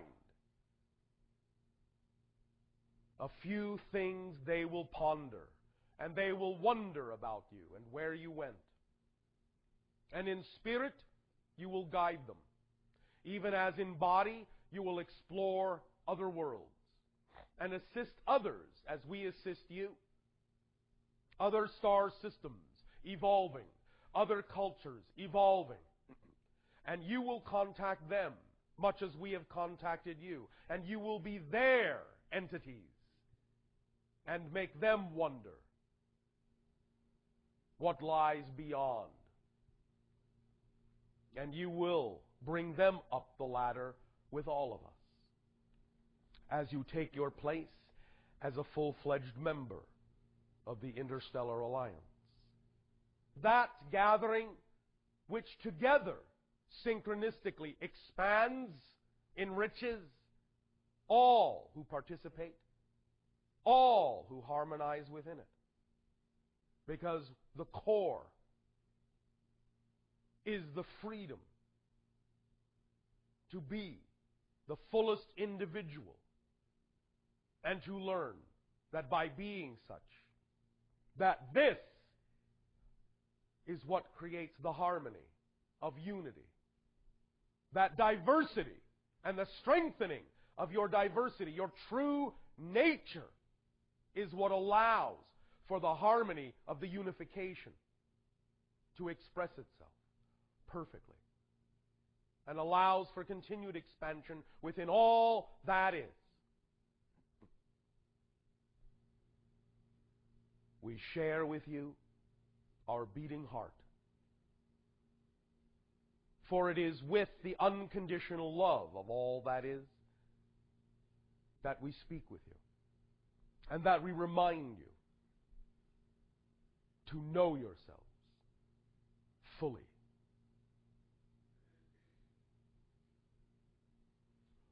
One moment. One moment. One moment. One moment. One moment. One moment.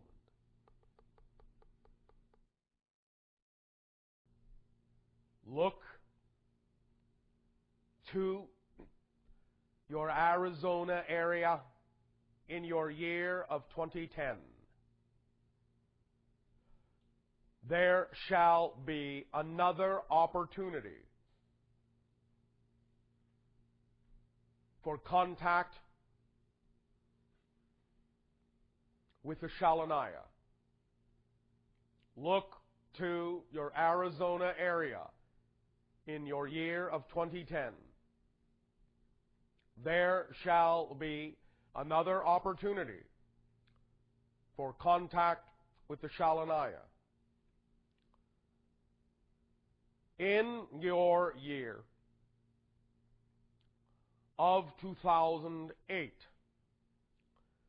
you shall have an opportunity to set in motion the circumstances in your society that will allow for the initial recognition to occur in 2010. In 2012, there shall be in a variety of what you call sacred sites. Another opportunity for recognition of the Shalanaya.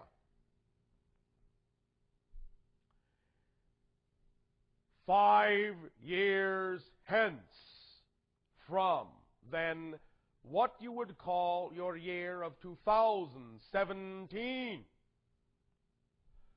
there shall be the first broad awakenings of the memories of contact that has occurred in and around various cities. People will awaken to dreams that are memories. There will be, at first, psychological confusion at this, but by your year of 2020, the dreams will explain themselves sufficiently so that all of these that remember will communicate with all others that recall. And there will be the establishment of communication vehicles, centers, sites on your internet for those that remember the encounters that will reveal themselves in the dreams. After your year of 2025, there will then begin a series of limited open contacts in isolated areas, predetermined, pre-selected, pre-chosen on your planet in and around your year of 2030. There will be preparations for large-scale open contact in your year of 2033. These events are as we read your energy now. You have the ability in your year of 2008 to put exactly this timeline in motion. You also have the ability to extend this timeline depending on what you do in your year of 2008. It is in your hands now more than ever before. Begin open dialogue. Begin request of open discussion of what your government knows of extraterrestrial existence. Strongest opportunities that exist in 2008 for the change of your American government. Infuse that change with recognition not only of what must accelerate to aid and assist the environment of your world, but simultaneously with the idea of contact with higher, different, other intelligence. Begin in whatever way is representative of your passion, these dialogues, this infusion, these ideas. Use your imagination. Come from the knowing you. Do not be afraid of the dream. Do not be afraid of the dream. Do not be afraid of the dream. The dream is what will awaken you. That is the paradox. Dare to have the dream that will awaken you. Know yourself. And as you know yourself and give off more of the frequency of your true essential nature, the Shalanaya shall recognize you by that sign.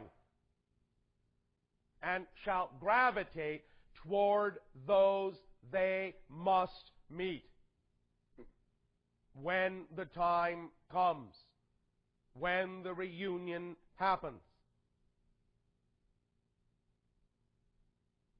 This is simply our opportunity to share these ideas with you, to share this possibility of unfoldment with you. One moment, one moment, one moment.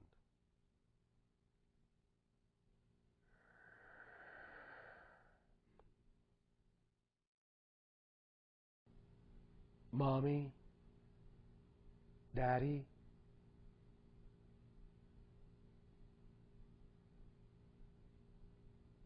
we will soon no longer be just in your dreams.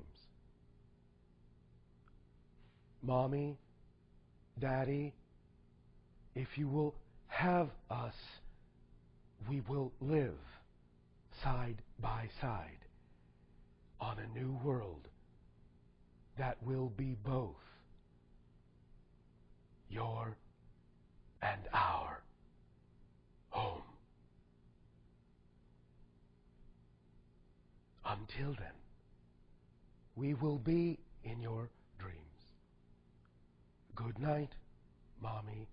Good night, Daddy. We will see you soon.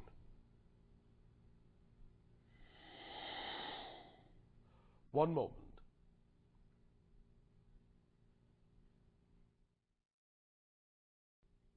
Your world is preparing to experience a level of unconditional love in the near future unprecedented on your planet. Even in ancient times, with other civilizations that were far more connected, far more in remembrance of their connection to spirit, never before on earth have you gone through the darkness to the light in this way, and the remembrance shall be profound by having taken that path. And the love, once regenerated, shall never be lost again. And in 1,000 of your years, you will no longer incarnate at all as humans on your world, but will, as we said, leave it for others to use for their own journeys, their own experiences, their own discoveries of self, but you will guide them, you will aid them, you will be their spirits, you will be their entities. You will be the ones to whom they turn for guidance. This is your legacy, even as it is wrapped up tightly with ours. For we are one family. And as family, we are inseparable. We love you. All of you. Each of you. Forever and ever and ever. Doggy toys.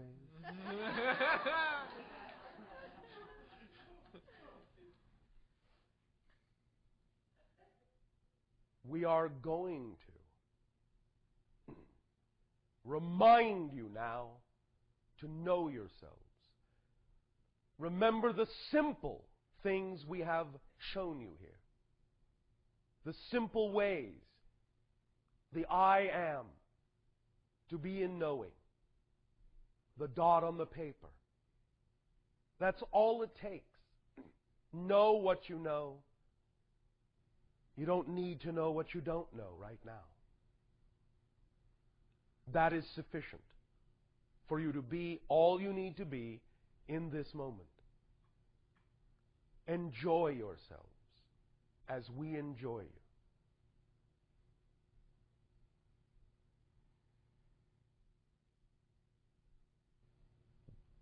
Once again, take a deep breath. Let it out. Take another deep breath. Let it out and let all the anxieties go. No worries, no anxiousness. Take another deep breath. And hold it, and hold it, and hold it. And as you let it out, release. And say out loud, I am. And that's all I need to be. And so it is. We will extend to each of you at this time in perfect timing our deepest, heartfelt, unconditional love for the co-creation of this interaction. And simply, we remind you that no matter in what form it comes, there are more surprises ahead, more excitement around the bend. Your imagination is limitless. Let it be your guide. And it will always lead you into the perfect place and the perfect time and the perfect surprise to discover more of your knowing self. And we will see you in and in between your dreams. Our unconditional love to you, and good day.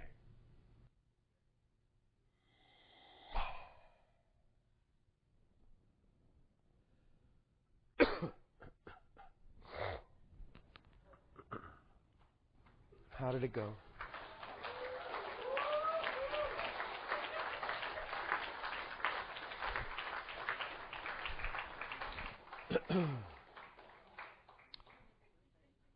Thank you all very much for being here today. Really appreciate it, and we'll see you sometime. Thanks. Once again, first of all, thank you all for this, for being here, for sharing this with me. This has been an amazing weekend on many, many levels. This instrument is called the hung. It was invented in 2001 by a man named Felix Rohner, and it's since then been worked on by Felix and Sabina Schacher. I can't quite pronounce it. And in Switzerland, in Bern, Switzerland. They're still all made by hand there. They're both amazing people that I've had the privilege to interact with on a couple occasions. And they're really about furthering the instrument, and they haven't, I feel like in a time where a lot of people would have taken this and just turned it to commercial gain, they've really been about using it, allowing it to have its own life and further itself. So they've been in service in that way to the instrument itself, and I think that's really beautiful. And I'm very grateful to them. And I think that's it. So.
called a hung, H-A-N-G. I saw someone playing it in Topanga on Earth Day, actually, 4 years ago, and then instantly I knew, and I was just like, wow, that needs to come into my experience.